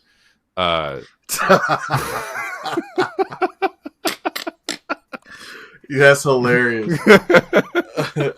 Hey, man. Non-jokingly, it says a lot about Roman. Kenny Omega wants to be presented the same way Roman was. John Moxley took a whole bar for bar, word for word, stole his whole flow. He's got the bloodline gimmick, except it's just a bunch of white people running around and Yuta and white t-shirts. It's so here's the thing. Wait, I'm sorry to cut you off. You know what? Yuta, he looks like a longshoreman. That's what he fucking looks like. He looks like he's supposed to be on a boat throwing crab. It's funny as fuck. Anyway, continue. I'm sorry, I was gonna forget. If you're going to do the bloodline gimmick, right? If you are the face of the company, you are the champion, the main champion on the show. Then, in same fashion, you need to be raising the talent. You need to raise the people that's with you. So, Marina need to be kicking ass. Yuta need to stop getting his ass bent and beat up every week. They just got to, on their own, they should be able to stand on their own and fight when this is all over. Whenever this Death Riders is over and done with and this disperses, these different characters should be they should be booked and built stronger. Then you'll know if it worked or not. His whole thing was people have been lazy. They don't really want to put the work in. He want to take over the company, reinfuse some whatever the fuck he wants to reinfuse into the company. Let's see it. That's it. I'm gonna just wait on that. I'm gonna wait on the end product. But right now he's looking very. He's not Tribal Chief. He's the Neo Chief. Jesus Christ. I looked at it completely different. I looked at it as so for my take, I have no problem with it being bar for bar what Roman said, only because they were Shield brothers, and when you talk about wrestling soulmates, I think they had good in-ring chemistry and etc. as well. My problem with it though is if Moxley did it first and then Roman, how the internet would react. For sure. I'm telling you right now, the energy would be a lot different. So that's my thing with it. But overall, I think the promo, this was, even though I still don't understand what the hell Moxley's thing is, even when DT tried to explain, even when you try, like, it's surface level, sure, but like deep down, a lot of his promos are still just rambling of a madman who I have no idea what this guy is talking about. We talked about it last week. This would be better if they stopped putting the fucking title in a briefcase. You should be presenting the title. The title should be seen. Edge said something, or Cope, whatever. He did a promo on Collision a couple weeks ago, and essentially he was like, like we're trying to build up this show. We're trying to get the ratings up or whatever, and you think it's a good idea to not showcase this title. That's really smart, Moxley, is essentially what he said. And it's like, yeah, bro, like, I don't know, like, even if they did an NWO thing where he, like, spray painted it, or you do a hardcore championship where you break it and you tape it back together, the title needs to be presented. And I think that would help, even though the Death Rider stuff is, it's getting on a lot of people's nerves. A lot of people are ready for it to be over. Who knows if it will be? I don't think Cope is going to win. And if he does, I don't know if that's going to necessarily be better for quote unquote business. But out of all the Death Rider promos, out of all the Moxley promos, this has been the better one. I will say that. That's funny. I'm piggyback off what you said, because like you mentioned like the Shield Brothers aspect, and that is true. I think I was watching like a Seth interview, and he was talking about how Mox and Roman were closer than he was to, Mox and whatnot. And so it makes sense. He knew exactly what he was doing when he said it. Like, like you're too tapped in not to know who the hell you're pulling that from. As far as like the briefcase and the championship being shown, I also agree with that. I do have a question. Is it a possibility that they're remodeling the belt? Like, is there any chance that like you're changing the image of the belt? Like you're making a new one per se? It shouldn't take this long. He's a billionaire. Yeah. For sure. And here's the thing. If that was the case, right? You do that before you dispose of the old belt, because you need to see how it looks. You need to see the framing, if it's going to fit on the champion's body, how it looks in the different positions it's supposed to be in.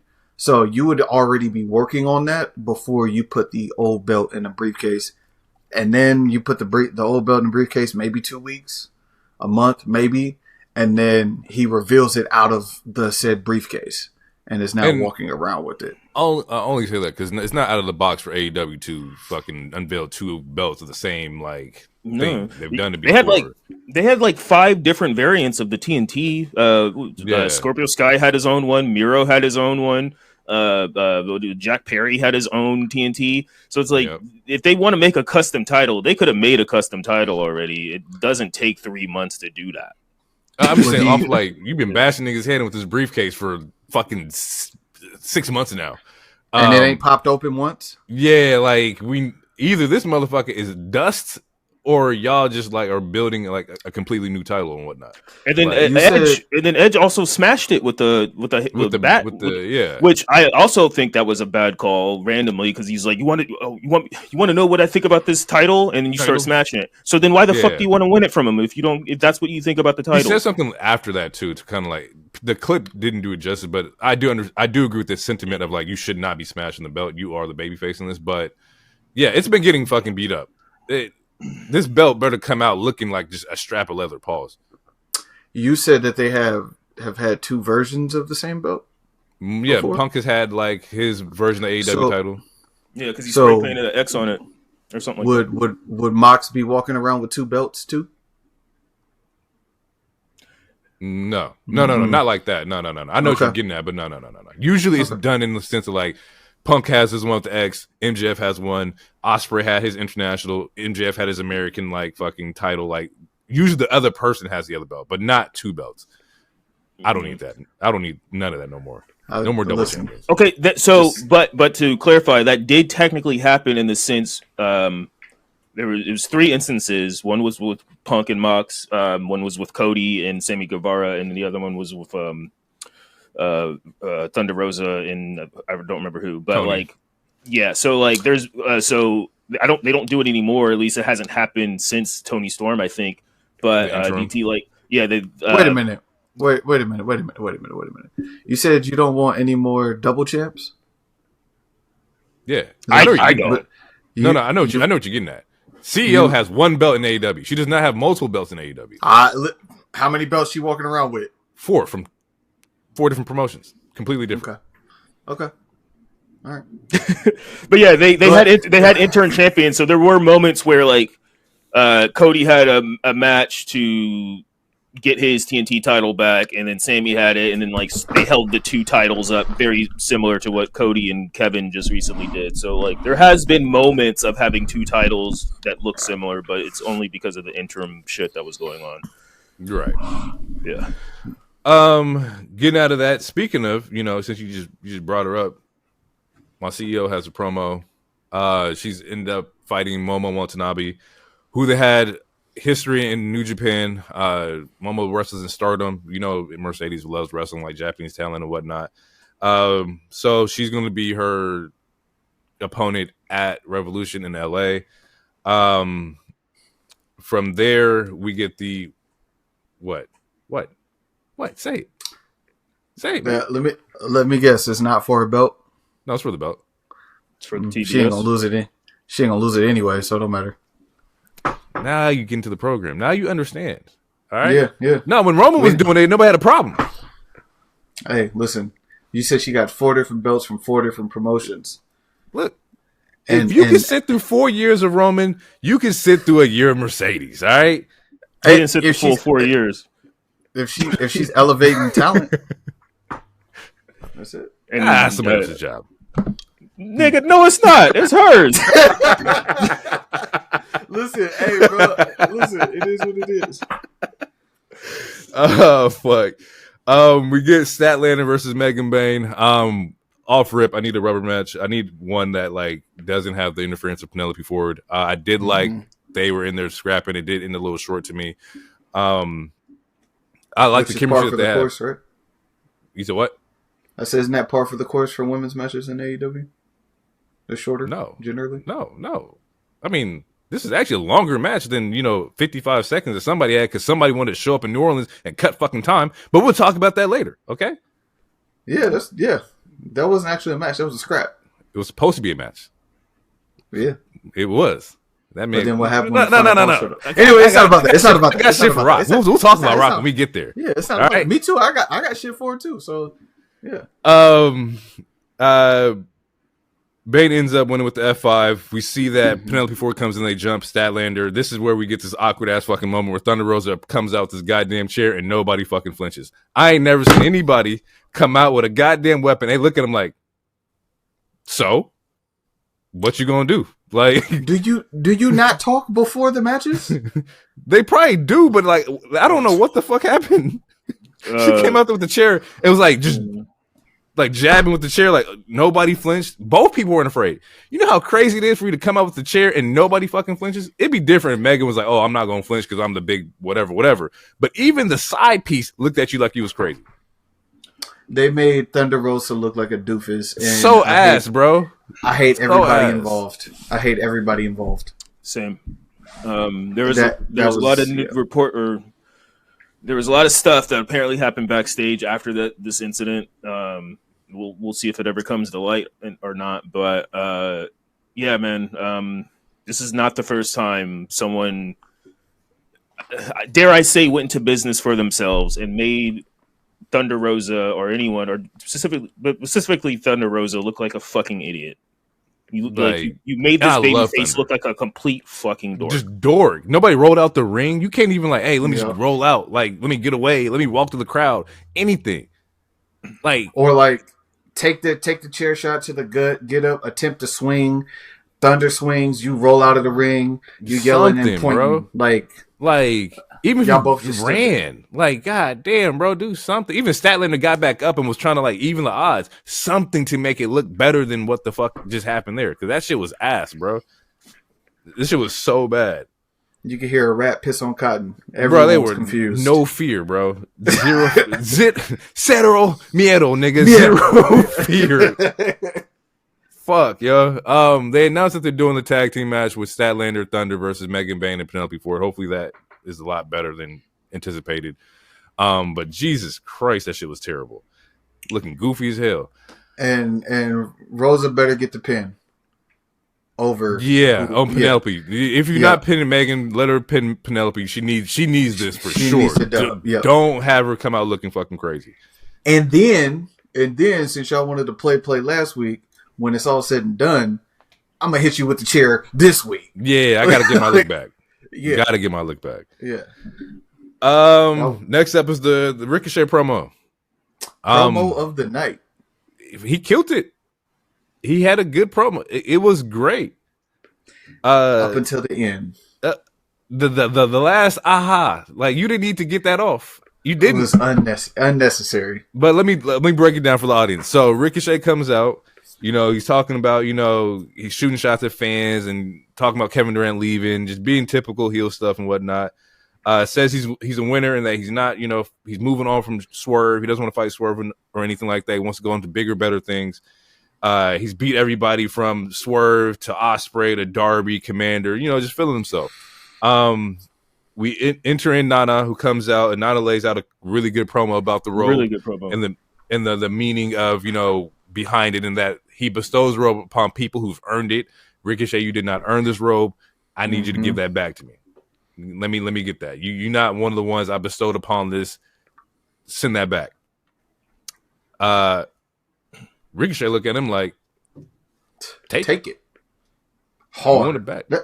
Take it. I'm not gonna give you shit. Nana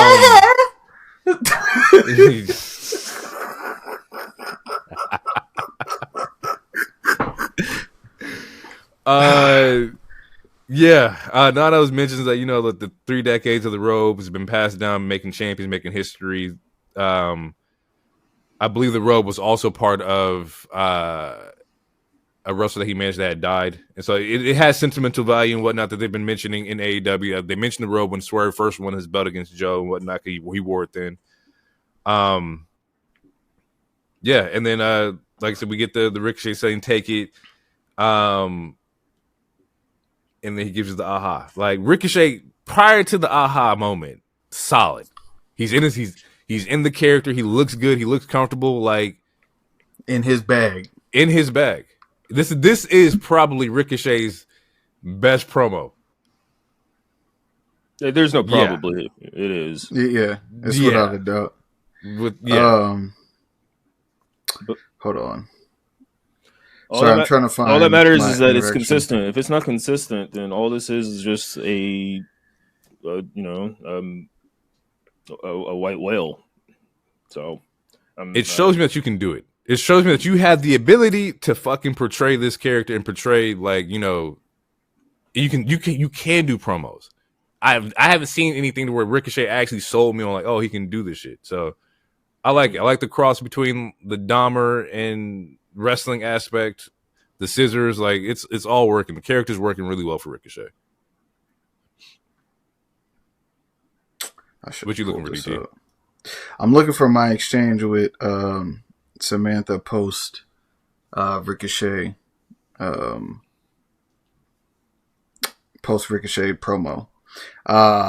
It's in my tweets. I can't find it. Anyway, she tweeted about she tweeted aha at the end when he said it, and I responded and was like, hey, like this is probably his best work. It's the best promo of the night, probably the best moment of the night next to Tony Storm. I just wish that he wouldn't have did the aha. And she was like, yeah, he knows you guys hate it. And I was like, I actually don't hate it. I think that it just was not necessary in that moment, and it took away from the intensity that was happening between him and Nana. Like it instantly pulled you right out of it when he did it. And she posted, in response, she posted a tweet of I think it was Morticia Adams cutting the roses, like pretty much like he likes to fuck with you guys. He likes to fuck with you. For sure. So for sure. And it's like cool, like great, fantastic. Do that. Whatever makes you feel good. But like this was a moment since he's been there to me that could have easily catapulted him to the next level. It takes it from the 10 to maybe like an 8.5 ish, but like overall solid promo for him. he ended up killing it. Interested to see where they go with this next. Of course, Nana's going to get the ropes. Maybe him and Swerve are not done. We'll see what that looks like. They haven't announced anything for him in LA. I have a question real quick. So, okay, granted, are there not parallels between this robe? I mean, we got to let the story play out, but is there not parallels between this robe and the bracelet from last year that people just hated this feud over because it was over a bracelet? Is there not direct like? There is parallels. I don't think the emotional connection from the bracelet is the same as the robe. Because remember, the bracelet just popped out of nowhere, right? It was just, we didn't understand where, we knew that it came from a fan because we looked at it, but it wasn't like it was introduced on WWE television that this fan brought this in. It wasn't like he was wearing this bracelet and then Drew took it from him, or like he got the bracelet at Mania. Like there was no developing story around the bracelet per se. At least it wasn't made important until as of, later. What you got, ET? I found the tweet, or the back and forth. I was like, great work, Mike. Once Nana got out there, that damn aha took the intensity out of it. But outside of that, he did a great job in response to Nana. She replied, he knows you guys don't like it. I replied, I don't mind it normally. It's just that exact spot. I would have left it out. The interaction with him and Nana would have been the highlight of the evening, right next to Timeless Tony. Very small critique. And then that's when she replied with he probably sensed that people may be enjoying it and wanted to ruin the moment. He can be like that. That's an asshole move. That is an asshole move for sure. So, and that's when I was like, well, damn, I don't have a response for that. I'm sure he'll check Will Smith's internet and see the response, but let him know that we fucking with him and he's showing out. Like, yeah, that's dope. I like that. I like that. Yeah. That's a very healthy interaction. Very, very healthy. Yeah. Main event. We'll just move right through this because OC versus Roderick Strong. Orange Cassidy ends up getting the win here for the number one contendership, so that means he faces Takeshita next week on Dynamite. Winner of that ends up facing Kenny in LA. And I don't understand this booking. It doesn't make any goddamn sense. So again, we talked about it. When we last saw Orange Cassidy, he was getting force-fed pine fluids. Pause. Yeah, that sounds crazy. Yeah, I mean, yeah, you could have. Niggas was making him drink Windex and shit. Yeah, he disappears. He comes back, gets a win. We know he's going to lose to Takeshita. So this is one of those moments. Why did you book Cassidy for this? You could have put anybody out in that fucking ring. Right. You have a completely big ass roster. Honestly, yeah, I just don't like it. Or it's not even the fact that I don't like it. It just does not make any sense. Another part that doesn't make any sense is why.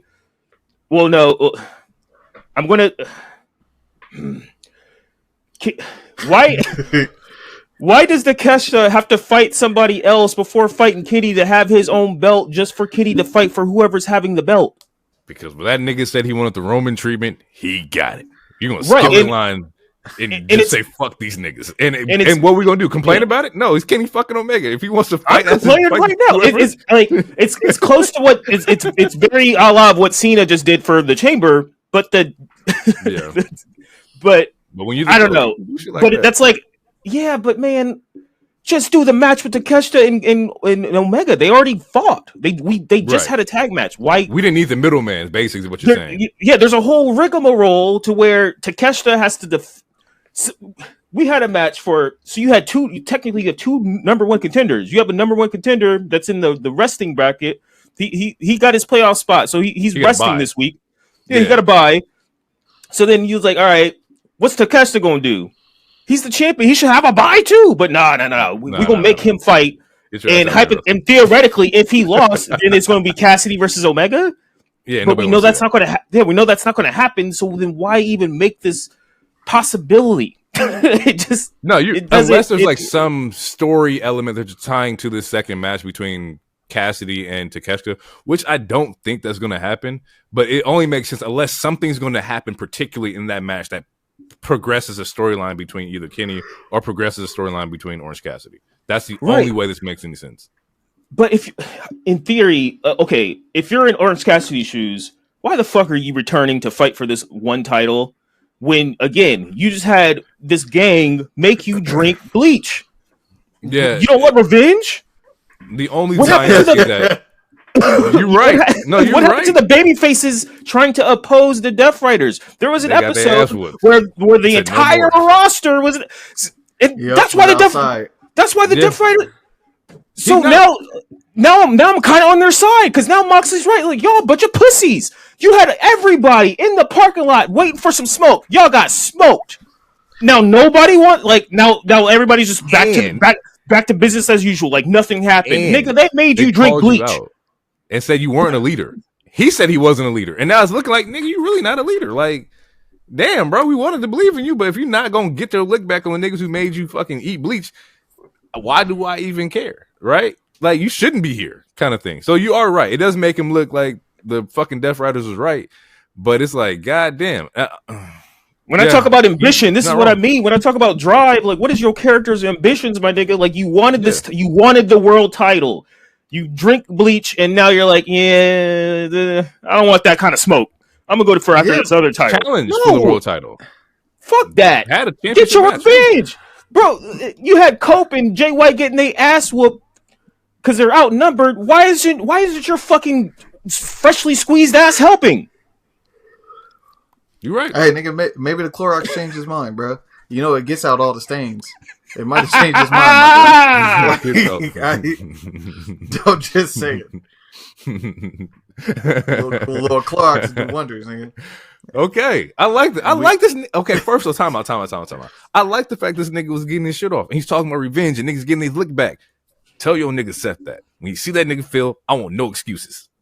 That's it. I hope he stomps his head in. I want this nigga's head graded into the goddamn steel. Tell that nigga to lick back. He got a week, nigga. I'll tweet him right now.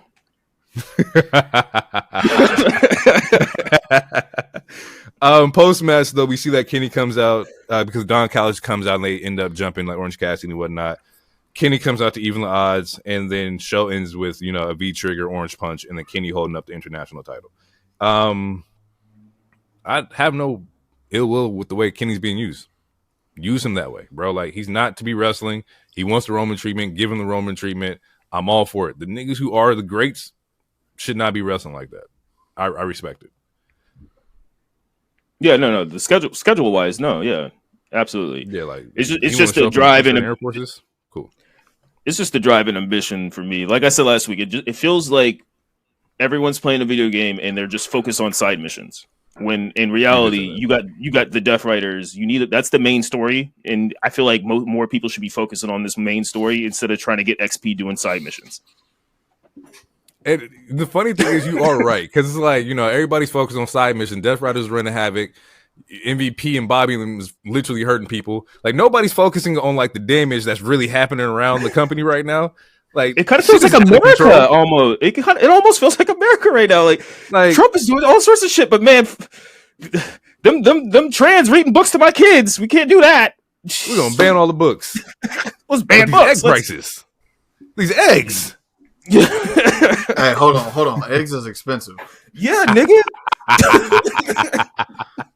I'm never gonna eat an egg again in my life. I don't even like eggs. I had breakfast with my mom, and she ordered something, and it came with eggs, and she's like, "Yeah, I'm gonna just give it to you." I was like, "I don't like eggs," and we get to the end. She done ate everything on her plate, but left the 2 eggs, and I didn't order eggs. I was like, "Mom, you know how much you just wasted? You just wasted $10 worth of eggs." Easy. Somebody else tight. Oh, yeah. I saw that. I think it was in New York. Side note, they were in New York. They're selling Lucy eggs. There's something like eggs is in the bag. Bro, if you got chickens in your house, hey, you gotta come up right now, gang. If you got chickens in your house, bro, non-tax, you can't get taxed. That was the issue with prohibition. This is back to dead ass. Prohibition is making no, bro. Are we living through prohibition for eggs? Yeah, no. If you got chickens in your house, bro, it's time to get some money. A report just came out that egg smuggling has increased from the border. They're not even like smuggling coke anymore, bro. We gotta.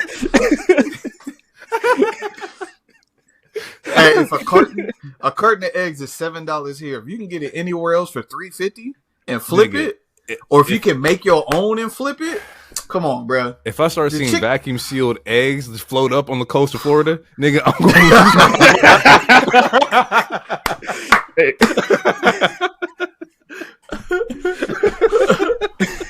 Oh shit! That'll be a good plotline for Bad Boys 5. Oh no, Mike! I got the bird flu. Like, god damn it! Who the fuck is selling these eggs? Hey, and then that's how you fry eggs. From now on, that's how you can fry those eggs. I need you to fry those eggs like that. Hey, depending on the kind of egg, it's a brown egg, it's an extra large egg. Shit! Grass-fed chicken or grass-fed vegetarian fed free range chicken egg. Listen, I'm telling you, bro. That's crazy. Listen, it could go up. I could just see the visual of someone in a dark parking lot in a trench coat, and they open it, and they got all these different eggs. So you want the brown one? I got this extra large one. Hey man, it's from a chicken in Texas. Baddest chicken I've ever seen. This one with the spots. This egg with the spots. Yeah, this the one. This that shit. Oh fuck. We gotta move on. Hey, and these ones over here is hard boiled. You want to snack now? I got you. Like, hey, real quick before we move on, Harold, didn't you house it for somebody that had chickens? Mm-hmm. You need to hit them up, nigga, and see what they doing with the eggs. Honestly, I kind of should. Yeah, I kind of should. Hey, what's your price looking like? Yeah. That's funny as fuck. Okay. Oh, shit. Smackdown. 3 hours New Orleans. in New Orleans. Nons, for sure. Shaitali. 3 hours of a goddamn headache. Jesus Christ, this show is so fucking tough. They said Road Dogg was the writer on the wrong day. They gave that nigga writing credits on the wrong day. He's been getting lit up all goddamn day, bro. He been blocking people too. It's crazy that just the world, not the world, but the IWC just decided all the Smackdowns were bad. These 3 hours have been bad. They've been bad. For me, it's the pacing of the show. And also the fact that I work Saturday. I work on I can't stay up for that third hour. I just can't. But for me, it's the pacing of the show because 3 hour Raws, like when they were fire, they didn't feel like there was multiple times where it's like, fuck, this didn't even feel like 3 hours. You know? But you took all the good players and put them on one team. So if I just want to see all the superstars, I'll just watch fucking Raw. Only reason why I'm watching SmackDown is because your WWE Champion's over here. Like, that's pretty much it. Like, who am I supposed to be entertained with or by? Like, speaking of the IWC just randomly switching up, all the Damian Priest hate recently, super random. There's someone else that the world just randomly just turned on a hot second ago. I'm like, when did we start hating this person? Like, it's because they found out he ain't been pinned in like 8 months. So that's what happens. You find out niggas. I'm surprised people haven't started turning on Rhea. I think if she carries through WrestleMania and she still got the belt, I think people gonna start turning on her. Probably. And if they don't, but see, niggas like ass. If they that's don't, why.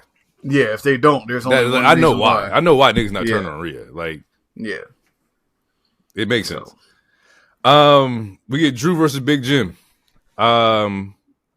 First off, wait, before that, because all right, so there was a lot of we knew The Rock was going to show up. That came out Thursday. There was a 6-man tag. The show opens up with Cody talking to Aldis, like, "Why did you pull me away from this match?" Aldis is like, "I didn't pull you. This is above my pay grade. If you smell what I'm cooking, The Rock wants to talk to you later." So that sets up the whole tone for the next 2 hours, and then we get Big Drew versus Big Jim. Drew got his knee drained like 45 minutes before too, which is fucking crazy. Like getting your knee drained and then jumping, it's nasty, bro. And then jumping into the match, solid. He ends up losing his match because he ends up looking dominant, but gets cocky. Right, he starts playing with his food and he does the Alabama Slam, and Jimmy rolls that up into a pin and gets the win. Obviously, Drew don't like that. Post match, he comes back, gets his lick back, bounces off the ropes, Claymore kick. Bow, right? My question is, what is the focus for Drew going forward? Like, I like the fact that he was targeting Bloodline members, right? There was that storyline where he was like getting everybody. Did that storyline just disappear? Is that not the case anymore? Like, what are we doing with Drew McIntyre? He's still doing it. It's just right now they're also trying to build Jimmy. They're in a spot where they're trying to give Jimmy some run. And he's in the Elimination Chamber. Yeah, true. Yeah. So like that's what it is. It doesn't. And once he gets in, and then assuming he loses, he's probably going to crash out even more and then go back to Bloodline hunting. And the big fish is still out there. Yeah, so. Yeah, he's still out there concussed because he got stomped. So, do you want triple threat, or do you want Drew versus Roman? Drew versus Roman is going to happen again, but it's not going to happen before anything that is. Yeah, no, and it's not going to happen before. Yeah, no. There's other more pertinent storylines. So if we do get a triple threat, right? Let's say it is Roman, Drew, or Roman, Seth, Punk. Does that main event Mania, or does Gunther and Jay main event? So actually, I wanted to bring that question to you guys. Do we like? Even if we don't get that triple threat, we have to assume Roman and Cody are getting one of those, one night 1 or night 2 for sure, right? Mm-hmm. And I doubt Charlotte. It seems like Charlotte's going to be another repeat of what happened when her and Rhea fought at Mania. I don't think they're going to main event. So we still don't know the card yet, but I wanted to ask that question. Do we think Gunther and Jay is actually going to end a show? He is main event Jey Uso. Ooh. You can't have him be main event Jey Uso and not main event his world heavyweight championship win. You asking for a lot right now. Ending the show with 50,000 people in Vegas yeeting is going to be a moment. I do not think that does not happen. I'm very conflicted, and that's why I wanted to ask. That's tough. Because, again, like, you have Cody, you have a Cena. I mean, we still don't know what's going on, but, like, you have a Cody match, a Cena thing, and then again, Punk, Seth, and Roman. And is this, like, this being the first Mania that Roman hasn't main evented in, like, 6 years would be wild, also. I don't see it happening, bro. It's Roman fucking Reigns. I don't see him not main eventing. It doesn't make any sense. I don't see him minding if his cousin is main eventing. I can see that part too. Facts. I think if they're like, look, now the people who might be mad is fucking Punk fans and potentially maybe Punk. But if you go to Roman and you're like, look, y'all created main event Jey Uso. This is the moment that's going to pop night 1 off. Cody, he's the champion. He has to have the main event on night 2. He's the champion of the brand. And if he's going against John Cena or whomever he's going against. So to me, if you're telling a Roman or whomever that, hey, look, this is what's going to happen. Like, he's going over, he's getting the belt. Yeah, I don't think Roman would mind. I don't think Joe would mind. Because initially that was like his whole deal in the first place was like, I'm elevating the people around me. He's always said like this was to get him to this point. This was his in-game goal all along. So you may be right with that. And you are right. His name is main event Jey Uso. He has to main event that. That just means that like if they kind of like go away from the triple threat, it's probably because he wants that to happen. Otherwise, he does know that a triple threat between him, Punk, and Seth is 1,000% a main event anywhere. And I doubt that you push Cody off of night 2. There's no way. Yeah, you're not going to do it. No, especially with what may have developed today or Friday, what we're going to talk about eventually. We'll get there. So yeah, I don't think there's no way. Because so here's the thing, right? Is if Cody drops the belt, right, you have to have a feel good moment for that weekend. What is the 1,000%? You batting 1,000. It's a fucking layup. It's LeBron on a dunk. What is the one moment you can give all of the fans where no one is going to be mad. Yeet.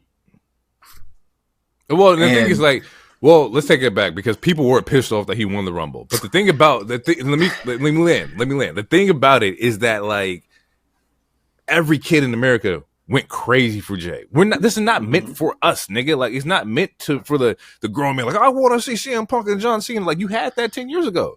I gotta give this fan right now who comes in with the Yeet shirt and the glasses their fucking moment. Like this moment is for them. It's not for your big ass. Like shut the fuck up, watch the product, and yeet, nigga. Like that's it. Or don't. Or if you're that mad, don't watch it. Like this literally. They're gonna be fine regardless. Yeah, there's no way they're not gonna because you're gonna have the shirt drop.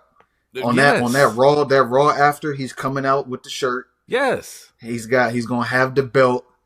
He probably gonna give another See, I'm almost getting emotional. Probably give another passionate promo again where he probably cries on Raw. Like it's just let me talk to you, Oos.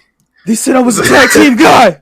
They said I couldn't do it on my own. He's an asshole. This nigga's an ass, bro. Hey, he's back an up from ass. the mic, my nigga. Damn. My bad.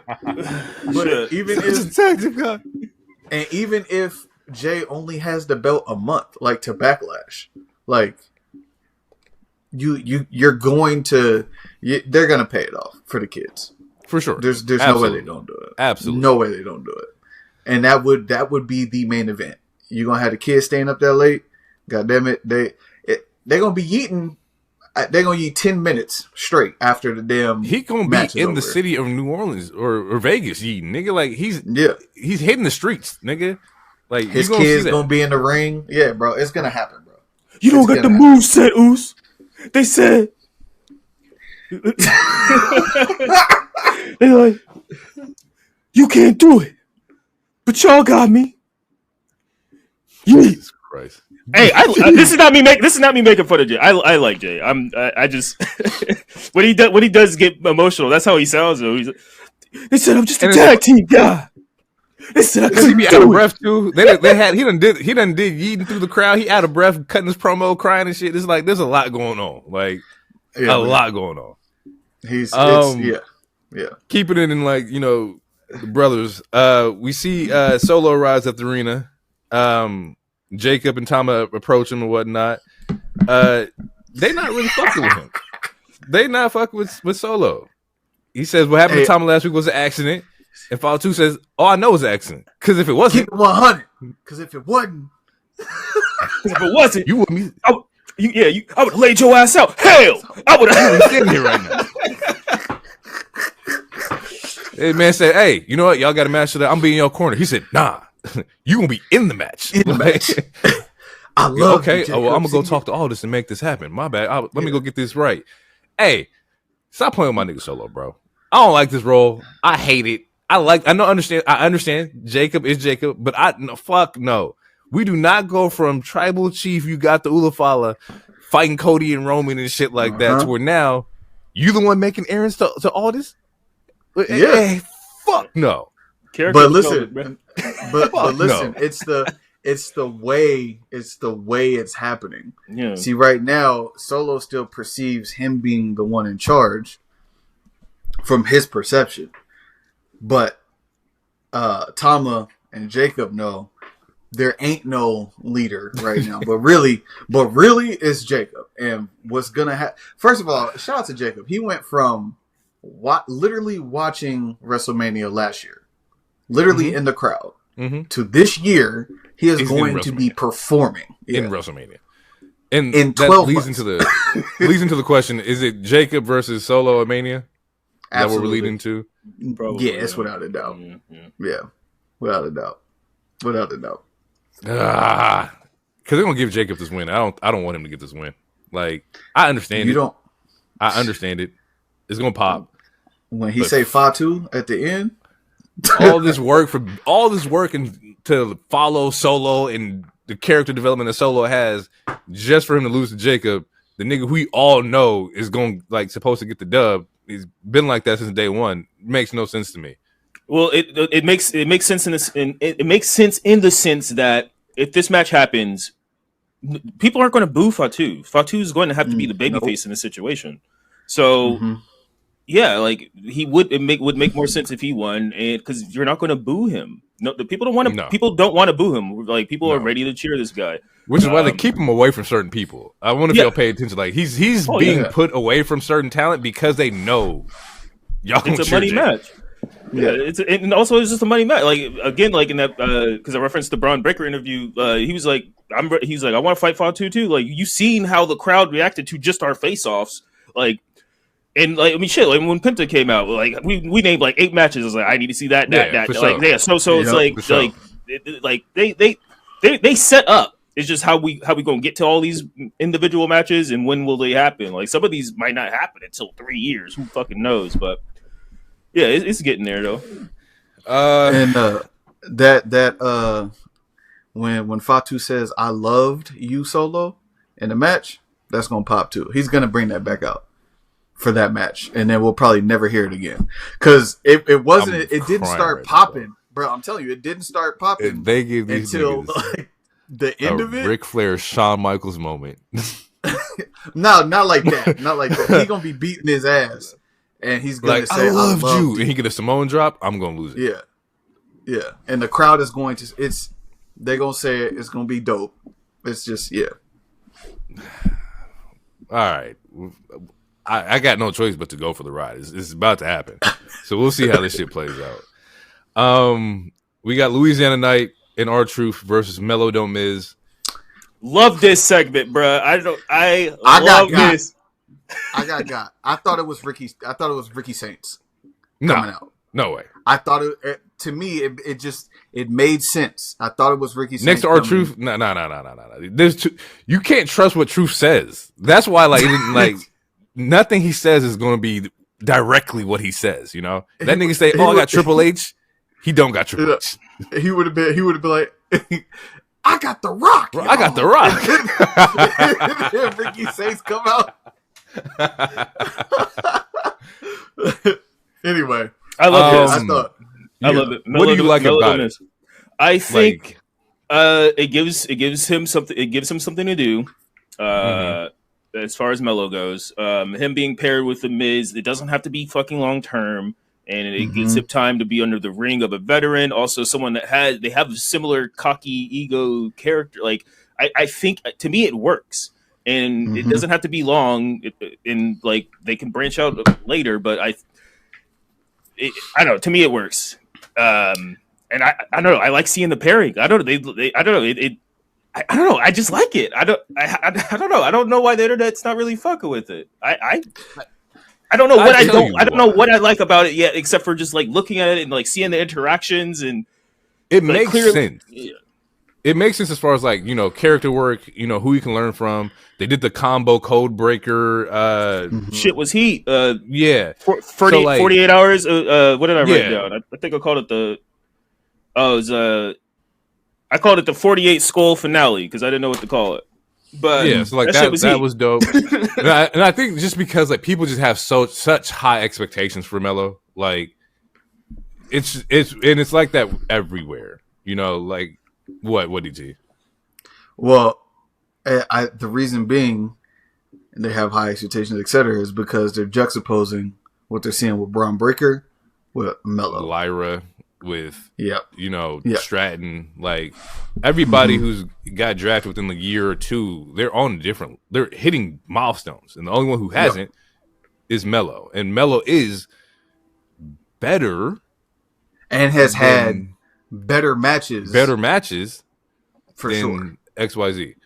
Right, but you can't push everybody the same. Like Melo was he's a 2-time NXT champion, a 3-time North America. Like you can't push everybody's Grayson Waller didn't get shit until literally this last Mania, and he was on the card, you know. So I would agree with that, but it's also like, you know, they gave Melo high key matches. You gave him very important matches, so where it's like, okay, maybe he's moving towards something. You know, he's losing to champions, he's fighting like, you know, top tier guys, and he's being paired with Miz. It's like, okay, well, what the fuck is going on here?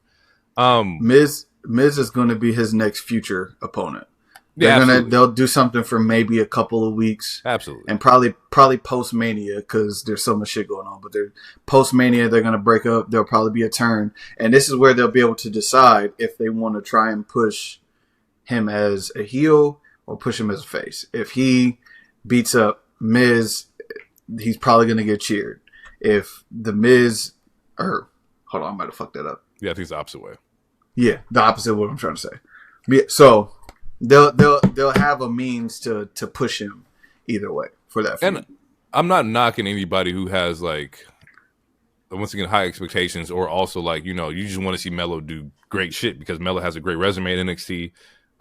He has like great character work. I get it. You also don't want to be in a situation where you rush the ball on somebody who's not ready for it. Although I think Melo is ready for it. If Braun could hold it, I think Melo could also hold it as well.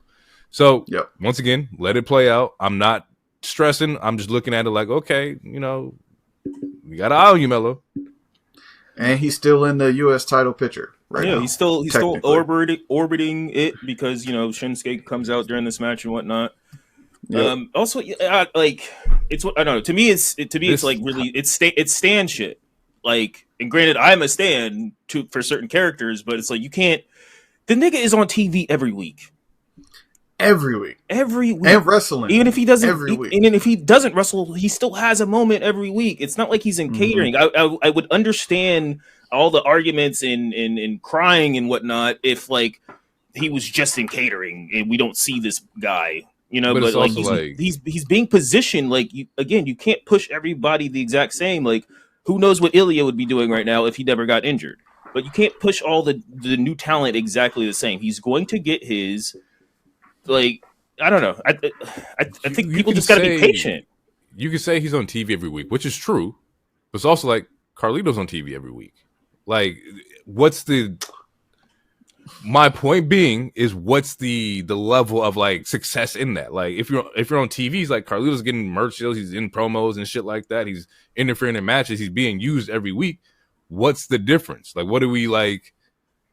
The difference is with the exception of this past Friday, Melo has been on TV every week as a solo act, not as a side character guy in a he's had much more. He had the 7 series with Andrade, which we were literally great in July and April. We were literally talking about how that was some of the wrestling soulmates. Boom, we were literally talking about how that was some of the best wrestling we had seen up to that point. That year or this year, that year. So you go from that until the last 2 weeks is Tozawa, R-Truth, and now like this tag. He had to get some wins because people were like, he's losing too much. He's losing and he kept but we're losing. We're winning against Truth and Tozawa, like, and we're like, oh, he's on TV. It's great, bro. You gotta hit a layup before you hit a 3. These are not layups. These are shots you shouldn't even be in the gym with. You at the community center. You should be in the league right now. All right. I'm not going to take disrespect. Listen, I mean, first NWA Black Champion. Like, no, bro. Like, and we sitting here talking about just 2 segments ago or 2 shows. We were talking about how Finn keeps losing. Yeah. Okay, so same thing with Melo. He was losing for a hot minute. They started giving him some wins. I don't want Melo Finn can't even hit get a Finn it streak though. Melo can't hit a Finn streak and still remain relevant. Right. So that's why they're giving him wins now. They're pairing him with somebody who's going to turn on him, or he's going to turn on in a month. That's another feud. And once this U.S. belt gets off of Shinsuke, because they haven't done nothing with him, even though his shit. That's my next point. The United States Championship run right now is dead in the water, bro. Yeah, he's just holding it. He was a little placeholder because people probably got tired of LA Knight, which is weird. Getting off LA Knight is probably the worst idea in hindsight. Now looking at it, but the hindsight is 2020. But that belt's gonna move around 1 or 2 more times, and it's gonna be actually, look, there it is right there. You have Shinsuke watching the match. LA Knight is going to win the belt off of Shinsuke. Who was in the match that LA Knight was just against? Miz and Carmella. Right. So when they flip and turn on each other, because the belt is a step closer, boom. Then you got Melo and you got LA. You might get LA and Miz first, and then you'll get Melo and LA. Yeah, Melo or Miz Knight seems like a path that has to cross at some point. Just the promos between the two of those guys in general have been fire. You're gonna be good. going to speed through this real quick. Got a lot to talk about. Candice versus Tiffany Stratton. Very long match. Crazy fucking bump from Tiffany. Nobody caught her on the moonsault. Almost broke her goddamn ankles. I need people to. We gotta make it tighter here, people. Look fucking crazy. Yeah. No, Did she miss her target? No. Okay. No. I'm not putting that on Nia Jax. That's all I'm saying. It's definitely on Nia. 1000%, nigga. They looked at her and she came down 2 feet planted on the ground. Like, damn, it looked like it hurt, bro. Like, and it's not the first time someone didn't catch her. It's like, damn. Like, honestly, at that point, I just stopped doing the spot. If you bitches ain't I'm not jumping. I ain't gonna doing this shit no more, bro. We see that Charlotte makes an entrance and she's on commentary and whatnot. Tiffany gets the win with the prettiest moonsault. Post match, we see they jump Tiffy, or Nia and Candice jump Tiffy. Trish Stratus comes out for the save, and I see one of the worst fucking annihilators I've ever seen in my goddamn life. I knew you was gonna say this, so I have a thing. I have a thing, bro. Yeah. Listen, okay, I'm gonna just get this out the way. Get it out the way. I'm pretty sure that one of the women that was laying down, not gonna say names, has enhancements. You're not trying to pop nobody's enhancements. Then you shouldn't be in the spot. Dog, it's not okay. All right, no, it's not even about the enhancement. Look, it's. You have 2 people stacked up. Trish Stratus is what, almost 50? 50. Yeah. And then how many times have we heard people complain, "Oh, Nia is too rough," or "Nia isn't being safe"? She did this. She's not trying to hurt Trish Stratus. You know how much trouble you would get if she hurt Trish Stratus? I understand that. Get Trish out the spot. Why she volunteered to be in the spot? She could have said no. Don't emphasize the annihilator if you can't take the goddamn annihilator. Get the fuck out the spot. So she should have took a fucking Samoan drop. She would have been fine. Would have been fine. But don't give me this. Oh, I softly planted my ass on your fucking stomach and then I just rubbed in it. Like, get the fuck out of here, bro. If she would have hurt somebody, people would be complaining that she hurt somebody. Like, it was the safest way to. It was the safest way to do the spot. They just had me sit here fucking watching that shit, and I gotta sit here and listen. Oh, god damn it, I was mad, bro. I think people were unnecessarily mad for both reasons that me and Hero say that. You're not trying to fuck with nobody's. No, I get that. And they old. Well, one of them is older. Like, and yeah, bro. Kind of think about it. All of a sudden, Trish Stratus can't wrestle at Toronto after we alluded to it and talked about it in Toronto. Then just don't take the goddamn spot. Get the fuck out of here, or just don't do annihilator. Clothesline, throw somebody out, maybe throw them into the fucking table, whatever. We could have pivoted so many different ways. Or a double Samoan drop. Them niggas like, nah, the annihilator. And I looked, I was like, that was dog shit. So I knew you was gonna bring that up. I knew you was gonna say some shit. Yeah, nigga, like, what the fuck? We else watching bullshit? You think I'm not gonna see that shit? Out of that though, we get the quick little 55-second brawl between Naomi, Bianca, Liv, and Raquel, which was cut for, final boss. Just a little scuffle, a little tiff.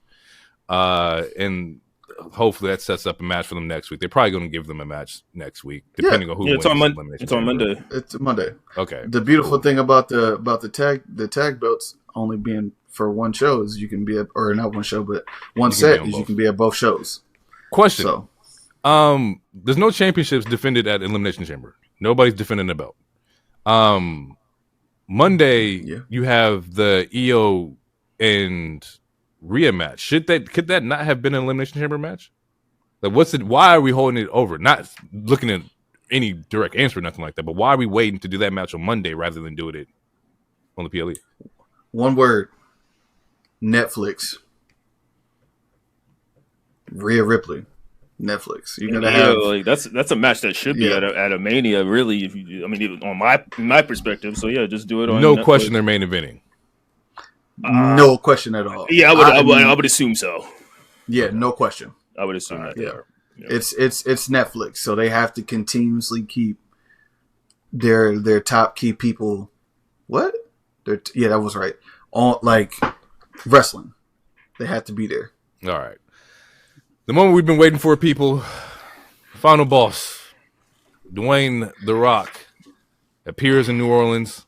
He comes out. He announces that WrestleMania is going to be in New Orleans next year. Everybody pops. The crowd's going crazy. Wow, Rocky, we love you. Shit gets a little interesting, though, right? He tells the crowd he loves him, feels amazing. He's bigging up the crowd and whatnot. And then he starts talking about Cody. Right? They've been good friends since last year's Mania. Last time they shared the ring was the Raw Netflix debut. He gave Cody his flowers and put him over for carrying the company in XYZ. I believe at this point Cody does come out, right? And he talks about, like, they drank tequila, they had a good time, but he wanted to call Cody out there for something important. He says he's a great champion. He knows that him and his mom, or their moms, became good friends and whatnot. So we see backstage pictures of Cody's mom, Rock's mom. Mama Rhodes, Mama Rock. Which is also crazy because you're not taking a picture with the moms and you sitting there talking about you beating me in front of my mom. I digress, nigga. Look, the shit's looking crazy. Looking a little funny in the light. Funny money. A little behind the scenes. Too much. Especially when the final boss's thing was, I'm going to beat you with this belt and this blood. And Mama Rose's blood is going to be on this belt. God damn it, Rose man. blood. Johnson's hands. It's been a pleasure that they've become friends. He says that he had an exchange with Ari Emanuel, who's also the owner of TKO, about Rock doesn't own WWE, but the most powerful man in WWE, and he wants Cody to be more than our champion. He wants him to be his champion. So I'm gonna pause here. What do we, at this moment, he wants to be his champion. What are we talking about? What are we thinking here?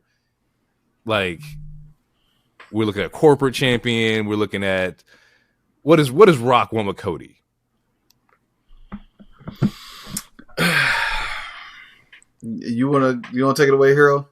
Well, I'll just well, most of my stuff might be counters, but it seems like he wants a corporate champion, which that can open up multiple storylines. It's very a la of when The Rock went corporate with VKM, or dare I say, even when Stone Cold turned heel, and that shocked the fucking world when he shook hands with Vince McMahon. And I think that's the route that they're going to, so that's why I'm very intrigued as far as this part goes. I actually have no problem with where we're at this moment in the segment and in the meeting of the minds in the ring. I got no problem. Right now I'm locked in. Okay. I'm with the shits. We're gonna continue. He tells Rose of the one thing he's never had that he wants more than anything is a brother. And that's what Cody can be. Last year his goal was to face his cousin Roman Reigns for the WWE Championship. And when he came back to talk to Triple H and Nick Khan to make it happen, the match happened. Right? Like he's basically saying, like, he's tried to get it to work. It didn't go through, but Cody, you got your match against Roman. Kind of stifled my plans. XYZ. Very MJF insider. Absolutely. Term, like very absolutely. Insider. And you said fuck that, and then you did something no one has ever done. You slapped the Rock. You slapped the Rock. Still slapping from the world. No one does that and gets away with it, and that's why he's special. He's special, guys. Mm-hmm. He talks about their dads. He talks about standing together and looking down. He says he doesn't want to answer tonight. He wants Cody to talk to his wife and hold his baby and think about it. He'll meet him at Elimination Chamber in Toronto. But before he leaves, he wants Cody to know something. He wants him to know that more than anything in this world, that Rhodes, he wants him to know that he's not talking about his championship. He doesn't want Cody's championship. No, Cody, I don't want your championship. The Rock sister looks at him, says, I want your soul. He palms his face. And I boo the fuck out of my TV. Get this shit off my goddamn TV. Are you loading a gun? What does that sound? Oh, I didn't even hear that. Get this shit the fuck off my screen. What the hell is going on here, man? Hater alert. I still have no problem. Yeah. I still have no problem yet. But you know how fucking raw that is? He'd be like, I want your soul. So, which, by the way, DT, how attached to you are your soul? Because last week we had a special guest asking to make a deal. Honestly, you know what? Answer that question on Elimination Chamber.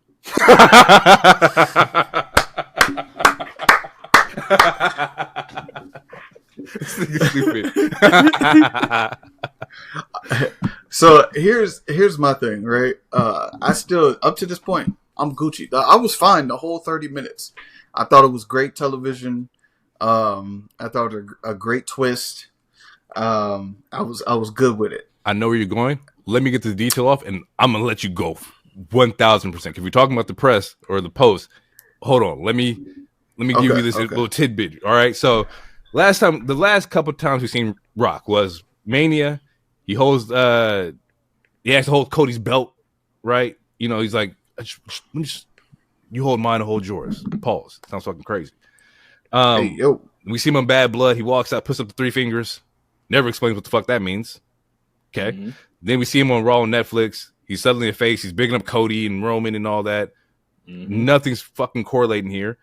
And then tonight, I want Cody as a corporate champion. The only 2 promos that kind of pair up with each other are the Raw Netflix one and this one, to where it's the babyface shit. But the thing is, we've seen Rock for a year now. Like, we've seen him make gestures and suggestions and promos and shit like that for a year now. None of this shit adds up at all. And then, I'm going to pass off to DT. He lets off, he does the post conference where he talks about cinema. Scorsese time. Bruh, he had me. I was locked in. 30 minutes, I'm fucking with it. Because you know what? If this guy can say no and say we're not going to do that, and the Cody Crybabies can get what they want, and you stop the final boss from getting what he deserves. Right? Okay. A match with his cousin to finally settle who is the top dog in their family. Probably, aside from the McMahons, the most important family in wrestling. Correct. Probably the most important as it pertains to talent. Cool. Gotcha. Tabby, this whole bloodline thing was about family, right? There was a family tree tied to it. The storyline was about family. Am I mistaken here? Yeah, but whoever was the cool. Yeah, about family. Right. Gotcha. Cool. Go ahead.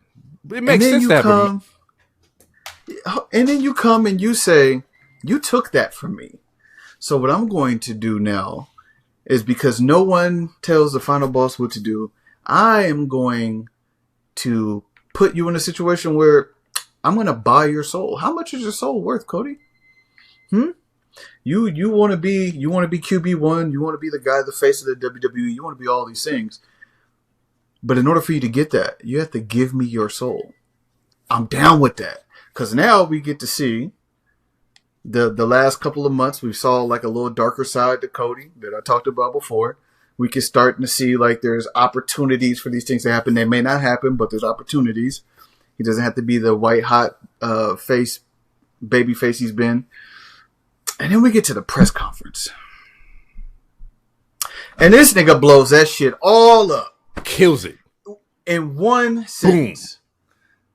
Boom. And I was so livid.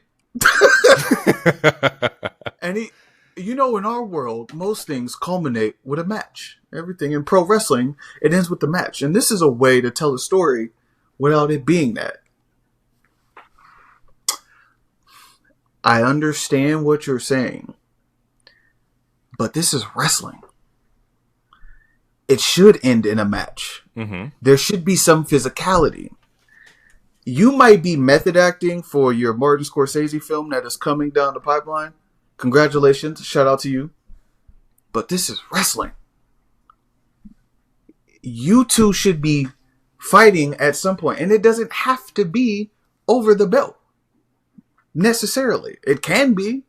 But to then say, yeah, we don't ever have to get in the match. This is just something great that we can add and to keep the fuel and the drive going and da-da-da. Well, you're not around enough to keep the storyline going. And if you're only putting the storyline up for WrestleMania and then not wrestling, then what the fuck are we doing at WrestleMania? And then to tie it into, I want your answer at Elimination Chamber, and then to come out in that press conference, like, oh, like it doesn't have to culminate in the match. Then why do I need to look for your response at the pay-per-view where the matches happen? Like, what the fuck is going on here? Now, he could be saying this for a swerve, which cool. And I think it will still end in some sort of physicality. whether he has someone fight on his behalf because he can't prepare. He can't prepare for a match and take the bumps and potentially mess up his face for the movies. I get that. I understand that. But don't say that it shouldn't culminate in a match. It's fucking wrestling. If you want to do a movie, do your movies. Your movies, they make money. Go do your movies. But when you come back, wrestle. That's all I wanted. That's all. I think that's all anybody wants to see is The Rock in the ring. That's it. And when does this moment with Cody happen? Cody's not on the card for Elimination Chamber, right? Like he's not. Him talking to The Rock is on the card officially. It is, yeah. And it'll probably be in the middle of the show. Probably, yeah, yeah. It might be the. It'd probably be in the middle of the show. Yeah. They'll probably do what they did. The women will probably start the show, the women's chamber. Then we'll get the women's tag. Then Kevin and Sami. Then the men's chamber. It's probably something like that. Nigga, wasting my goddamn time. But if they're gonna do it, then if you're going to do it, then shoot it like they shot the football field shit. Not even necessarily that, but the Roman and the Punk sit down.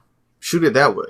They should be recording it and doing it now, and then y'all just preview it on March. We don't need The Rock to come out unless that is going to end in physicality. If it's going to end in physicality, where Cody says no and The Rock says you shouldn't have said no, and then Cody ends up bleeding or something, then cool.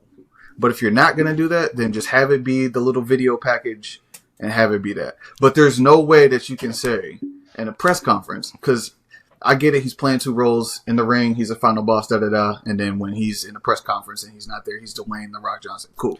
Got it. I can separate the two. But you cannot say that it's not going to end in physicality because we're in this brand new world of cinema within wrestling, etc., etc. You can't be the final boss if you're not fighting. Like that moniker doesn't mean anything. Like I don't get it. Final boss means like that's who I have to get through. If you're the boss, okay, he's the boss. You never touch the boss or whatever. But final boss, like I have to get past you to succeed. This nigga over here pump faking and giving us storylines we gotta like walk through and fucking piece together and then come out and tell us in press conferences that the shit don't matter. Wasting my goddamn time. Oh, you know what? Fuck it. I'll say it. This nigga Rock ain't nothing but Jericho and Versace and tequila, nigga. That's what it is. All right? Boom. I said it. Okay, hold on. See, there's a line. There's a line. And that was the line. That definitely was the line. Because that's fucking insane. That is fucking insane. Oh, fuck. I'm interested to hear what Hero has to say because he said we might be debating. So I thought okay, so I agree with what The Rock said. I agree with you though that he shouldn't have said it. And the reason why I'm agreeing with what The Rock says is okay, so he didn't say it's not going to happen in a match. He said it doesn't have to. So for us to speculate that it's never going to be in a match, that's an assumption. We should stop that. Also, it doesn't have to be a normal bell-to-bell ring match. It could be a stupid Bloodline Rules where nothing matters and you have 30 people in it. But as far as the hero journey goes, there's plenty of stories where the final person doesn't fight. In the original Star Wars trilogy, Palpatine didn't fight. They just threw him off of a fucking bridge. In Doctor Strange, he didn't fight Dormammu. He just mentally mind tricked him. Like if the story is done right, there is a way that you can make the hero's journey or Cody's story with him not selling his soul or do selling his soul. There's a way to where you can make it make sense. And I feel like we're all jumping on what The Rock, like I agree that he shouldn't have said it, but I think again we're making assumptions based off of what he said, and wrestlers are very, very well known liars. So a part of me is like, we shouldn't trust a single thing that he's saying, at least in the press conference. But since he's right, he's right. It doesn't have to be in a match. But I agree with you guys. You can't call yourself the final boss and it doesn't end up in some physicality. But the physicality doesn't have to be a bell-to-bell ring match. The physicality could be literally like something physical where Rock just finally gets his comeuppance and gets his ass whooped. It doesn't have to be a match on a show on a card. Which is fine, and that was part of what I said, was that I think it will end in some sort of physicality. Yes, he shouldn't have said it, but even if The Rock can't wrestle because he has the Scorsese and other shit, he can have, him being the final boss, he can have someone or multiple people wrestle or fight on his behalf against Cody. Right, and I think that's where it's going to go, because people are already speculating if Cody doesn't do it, who's going to sell a soul? Are we going to get corporate Cena? Are we going to get corporate Punk? Like, there's a lot of avenues. Does Kevin Owens say, fuck it, I'm going to sell my soul if it means I get this title? Or is it going to be Drew? Like, there's like 5, 6 multiple different talents that they can do to fight for the said final boss. And it can also still include Roman in the sense to where it's like I'm still with the tribal chief, like all this other bullshit you're doing, I'm not fucking with it either. Like, he's going to have people fight for him. And I think another reason why it doesn't need to be in the match, the dude is getting older. There's a reason why he was in that tag match last Mania.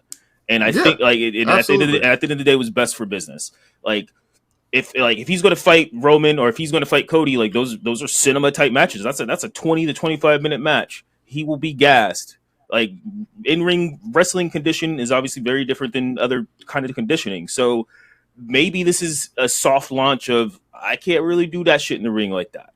Maybe it's a soft launch of that. But I think it will into some physicality. I think we're just kind of, I think, and I'm using we proverbially, but I think, I think people are just like super hopping onto it, and it's going to culminate to something good. I mean, I don't know.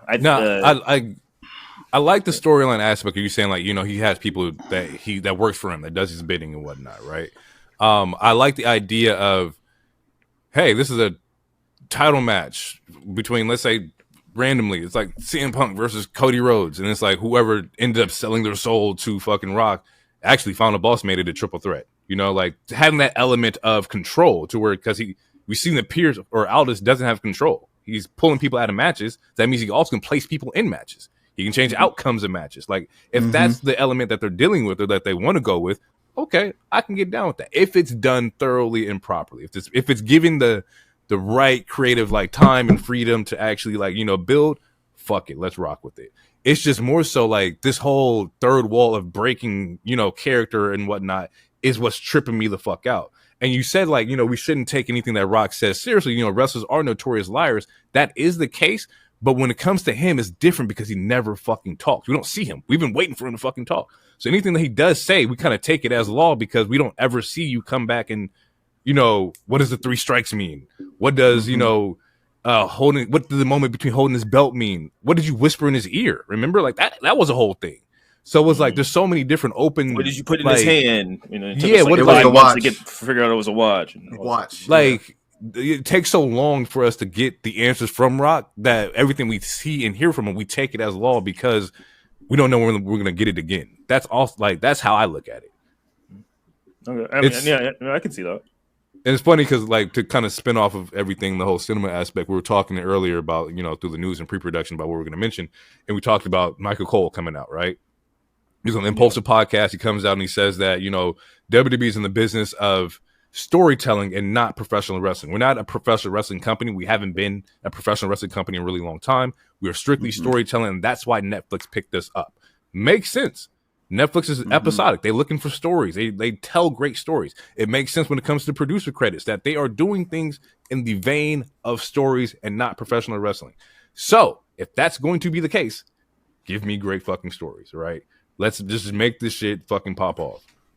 Part of me feels like that Cole. A part of me feels like Cole was kind of, I don't want to say capping, maybe trolling, because like last Mania, like one of the final things he says is, "This is why I love wrestling," and I feel like it's a buzzword to be like, "Oh, this is cinema. The other company, they're the wrestlers because they like wrestling. If you don't want stories, you go to you. That's why you watch AEW, so that you don't have to hear all the promos and all this other shit. You want to see people just scrap." But like at the end of the day, the reason why I think he was kind of like trolling or using buzzwords is because wrestling and stories have always been synonymous with each other. It's always been that way. So that's like Would you say that wrestling storylines happen in the ring and outside of ring? Yes, but specifically also in the ring, like it's always been a story in the ring. So that like when you hear old heads or people like me, like when we give AEW shit, sometimes it's like they're not selling, they're not doing all this other stuff. It's because they're not telling a story in the ring. You can tell stories outside the ring, but at the end of the day, it's also what matters in the ring. Like wrestling was always called male soap opera, and that's because it kind of is that. But you tell the story in the ring. So when he said that, a part of me feels like I feel like he's just throwing a buzzword just to get just to rile up the IWC, who were like, see, I told you WWE isn't wrestling. But at the end of the day, it is, because wrestling has always been about telling a story. It's always a good guy. Or usually, if you break it down to the most basic roots, you have a good guy, a bad guy. They're fighting in this ring, and they're you're seeing the story of how it happens in anime. It's literally it's everywhere. Anytime you see a fight, whether it's in a movie or anime or wrestling, the two characters are telling a story. Like, fighting is almost a language in a sense, where like you're having a conversation with this person, but it's through the art of physicality. I would agree with that, but sometimes in WWE, it happens when it's great talent, right? When we see Gunther, Sami Zayn, they're telling the story in ring, right? But there's moments where like you get some talent that are not great. I won't name any names, just throw anybody from under the bus, but it's just like that isn't their focus as much in WWE. Like, it just depends on who's doing the dance, right? Like, when we saw Io Bianca, great fucking dance. They're telling a fucking story. We see Punk and Drew doing the dance. Seth and Cody. Or Seth and, not Cody, I mean, Roman and Cody. They're doing the dance. Mm-hmm. Like, it's not a premier focal point for everybody. It's only like that for a certain, like, select talent that can do that. And that's why some of the matches don't, like, hit for us. We're not pulling in, because their in-ring storytelling is not great, and their outside storytelling is not great. That's why we didn't like. I'm not saying no names, but we just didn't like certain individuals. No. Get it off your chest. No. Say what you got to say. No. Later. You trying to protect relationships? Yeah, you being pragmatic. You being political. What? Yes. You think I'm just talking three y'all niggas forever? We got to get a guess in this fourth spot at some point. So yeah. But okay, all I'm saying is if we can't be honest with the product and what we're seeing, well, we can be honest, but we ain't got to be disrespectful. Yeah. Like, in a non-disrespectful way. It's like when we watched PFC, right? Story wasn't connecting, in-ring stuff wasn't connecting, right? Okay, see, yeah, but it wasn't, and that's nothing against the talent either. Like, I'm not knocking anybody over there. It's just like there's a difference when you see them wrestle together versus when you see Seth wrestle somebody, Seth and Finn, right? Mm-hmm. Like, it's just a way it connects with the audience. And when Cole was saying we're in the business of storytelling, I think that's meant to utilize every talent, right? You don't have to have a great fucking match to be utilizing the storyline cinematic world. You just got to be able to like portray your stories, and that's what it is. You still want to have a good match, but you still want to have a good match. Otherwise, you will be released, or you will just be stuck in catering. Like, wrestling is still a huge part of the show. It is, but when we have the Dom and the Shark Tank and Raquel came out to help Liv, like, that was a terrible match. But the story is what got everybody over, right? The story is what make you watch. The story is what made you tune into Raw on Netflix to see what the fuck was going to happen, right? It doesn't mean that the match is going to be or had to be great. It was trash, but the storyline was phenomenal. How did people start caring about Jey Uso? Not matches, right? It was what? Cinematics, Roman. I mean, it was storytelling. If the internet tells you, it's because he says yeet. But to be fair, that is one of the greatest like wrestling stories is the bloodline shit, where you see Roman take Jay and separate him from, you're not the tag team guy, you my right hand, where we got Crash Out Jay for like 3 years, which is my favorite version of Jey Uso, and then he ends up becoming main event Jey Uso. Like, it's a great fucking story, but that it's not dictated upon like Jay having great matches, and I think that's what their business model is. Can you bring in the fans? Can you make them care? Exactly. Because yes, you can do all the flips and the drivers and power drivers in Alabama. So you can do everything that's vicious. But if the fans don't care about who's participating, who's there, and why those moves matter, or why it even matters that these two individuals are in a ring, then yeah, it's null and void. Right. So they do go hand in hand. One, you can lean on one more than the other. And maybe that's the case. Because we're seeing it. Yeah. We talk about the pie charts. Like, maybe they just lean, it's 90% storytelling, 10% fucking, in-ring ability, in-ring matches. 60-40, because 90-10 is 60-40. 90-10 is crazy. You're dismissing. There's been multiple weeks where 65-35. We can meet somewhere. Did you say 75-25? That's insane, bro. 60-40, bro. It's 60-40. Because in the other way, somebody could fucking say, oh, AEW only cares about wrestling, and so they lean 85-15 with just. I wouldn't be mad at that. That would make the most sense. But it doesn't mean it's accurate though. Yeah, there are stories in AEW, but they lean more towards just let's get some matches. Which is why Brian Keith and fucking Will Ospreay are fighting for zero reason this next Wednesday. Why the fuck are they fighting? It's true. 85. Look, 92. You're discrediting both. Both things are necessary. Which way a company chooses to lean depends on where they see the money is at. And if you're telling me that you could have someone who has a safe, because I think people use this term of like Jey Uso doesn't have any moves, whatever. I think what I've been watching, especially now I've been paying more closer attention to that family specifically, they have a safe variety of moves that they can do weekly, day in and day out without limiting injuries, right? They're the best at it because they all kind of have the same moves. It's about when they use them, where they use them, and the selling of the person they're using them against. But I said all that to say, if you could sit there and say that Jay has no moves or he can't wrestle, right? But he's garnering the emotions of the fans. He's a draw, clearly. He's selling tickets, making money. You're in the business to make money. Right. So if you got somebody over here who can wrestle their ass off, but don't nobody give a fuck, then why am I trotting you out there and I'm paying you money and you're not bringing any money back in? What's the point? In the world of WWE, yes, right? Because that's just how like their shit is. Like, you don't want to bring in money elsewhere? No, I'm not saying going to name the other place. I'm just going to say elsewhere. Well, I'm just saying in general, like the focal point for WWE is like drawing the crowd and the character work and that shit. Like that's what's important, right? And on the opposite end, in AEW or TNA, or not TNA, but AEW New Japan, where like it's just the wrestling aspect. They just care about I hate to use the term like the love of the game, right? It's like that's just what it is over there. It's not. We're not in the realm of. We are the NBA, but we just tell stories about basketball. We're not actually playing basketball, like. But they are though. Like we talked about last week, the two women matches and how fire that like there's at least two matches on every show that is extremely heat. Like in that it's from the wrestling aspect. But they are also. No, I'm not knocking that. I didn't say you were, but I'm just saying, like, I'm on DT's. I feel like I don't know. You seeming a little spicy on the discredit. They both go hand in hand. No, they do. I'm just saying that in the WWE, and based off of what Cole is saying, that's not our focal point. Like, we want to tell great fucking stories.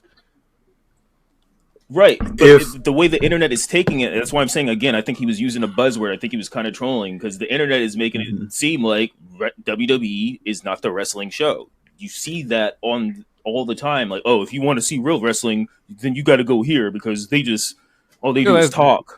And we know that's facetious. Like that. We know it's not real. Tribalism. Like, we know that like there are talent in WWE who can fucking wrestle. Gunther's one of the greatest fucking wrestlers on the planet. He's in WWE. Seth Rollins in WWE, AJ Styles, WWE, Io Sky, Bianca. Like we know who these talent are. Yeah, for sure. I'm just saying like there's only a select amount of them who are like, damn, they have the ability to tell it in the ring every fucking time. I don't think everybody in WWE can do that. I don't think everybody in AEW can do that either. Like that's not my point. I'm just saying the focal point. When you need to have a hit, you know who to call. I would say this is, and it's not to say they need to change their philosophy, because it's not a business model. It is a philosophy. If All Elite Wrestling extended their philosophy to tell more stories, but keep the same depth and intensity of Graps and Raps for the Sickos, they wouldn't have had to downsize their venues, and they wouldn't have had some of the issues they had. So it is literally them purposely saying, we are doing this here.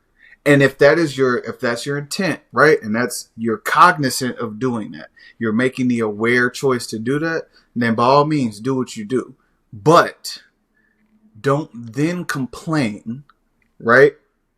If talent is moving around, or if you are not seeing the same ratings, because people talk about ratings every fucking week. Yep. Oh, they did this, they did it. You can't complain if Home Meltzer is fucking doing, oh, this person had a 5-star, they're doing this here, they're doing, like, you don't have to compare and contrast if you are aware that you are purposefully not leaning into this, and this is what we are about. This shouldn't even be a conversation. No. But if you are trying to grow your brand, grow your business, and the profile of the people that you have in your business, you should look to have something that is linear and consistent, that draws people in and pull the emotion. That doesn't mean you take away from what you're doing inside the ring.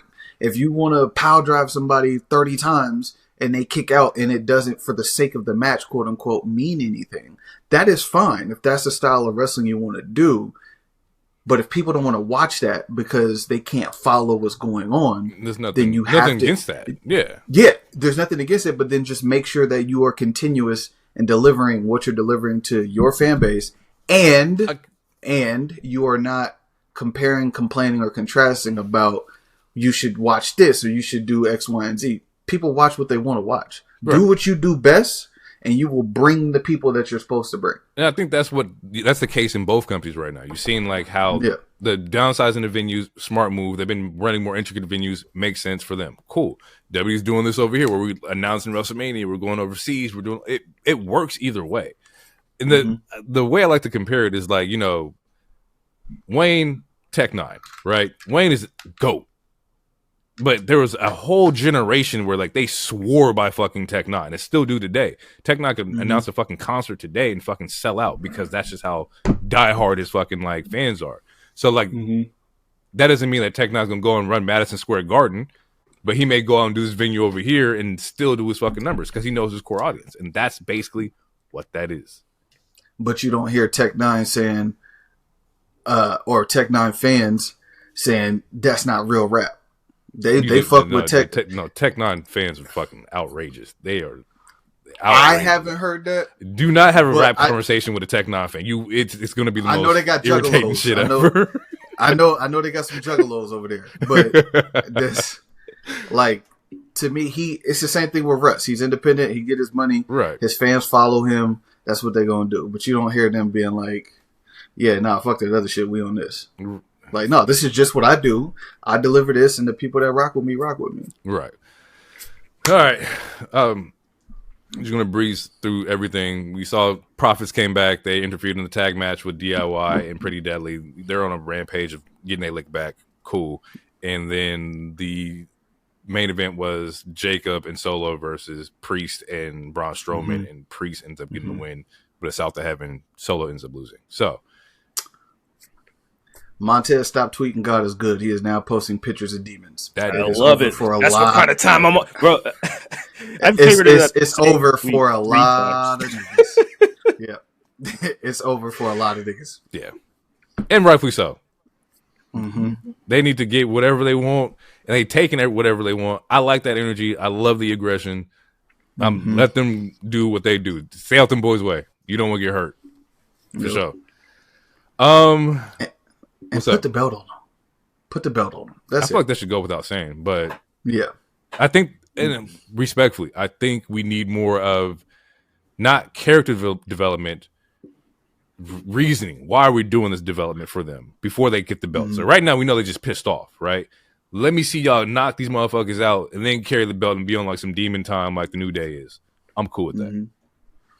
And I don't think they're even getting booed right now. I think everyone just understands. Like they're doing heel shit, but they're not getting booed. People just understand. Like, yeah, wasn't that their issue last time though? Is that they went heel, but people weren't booing them. But it's different because Bobby.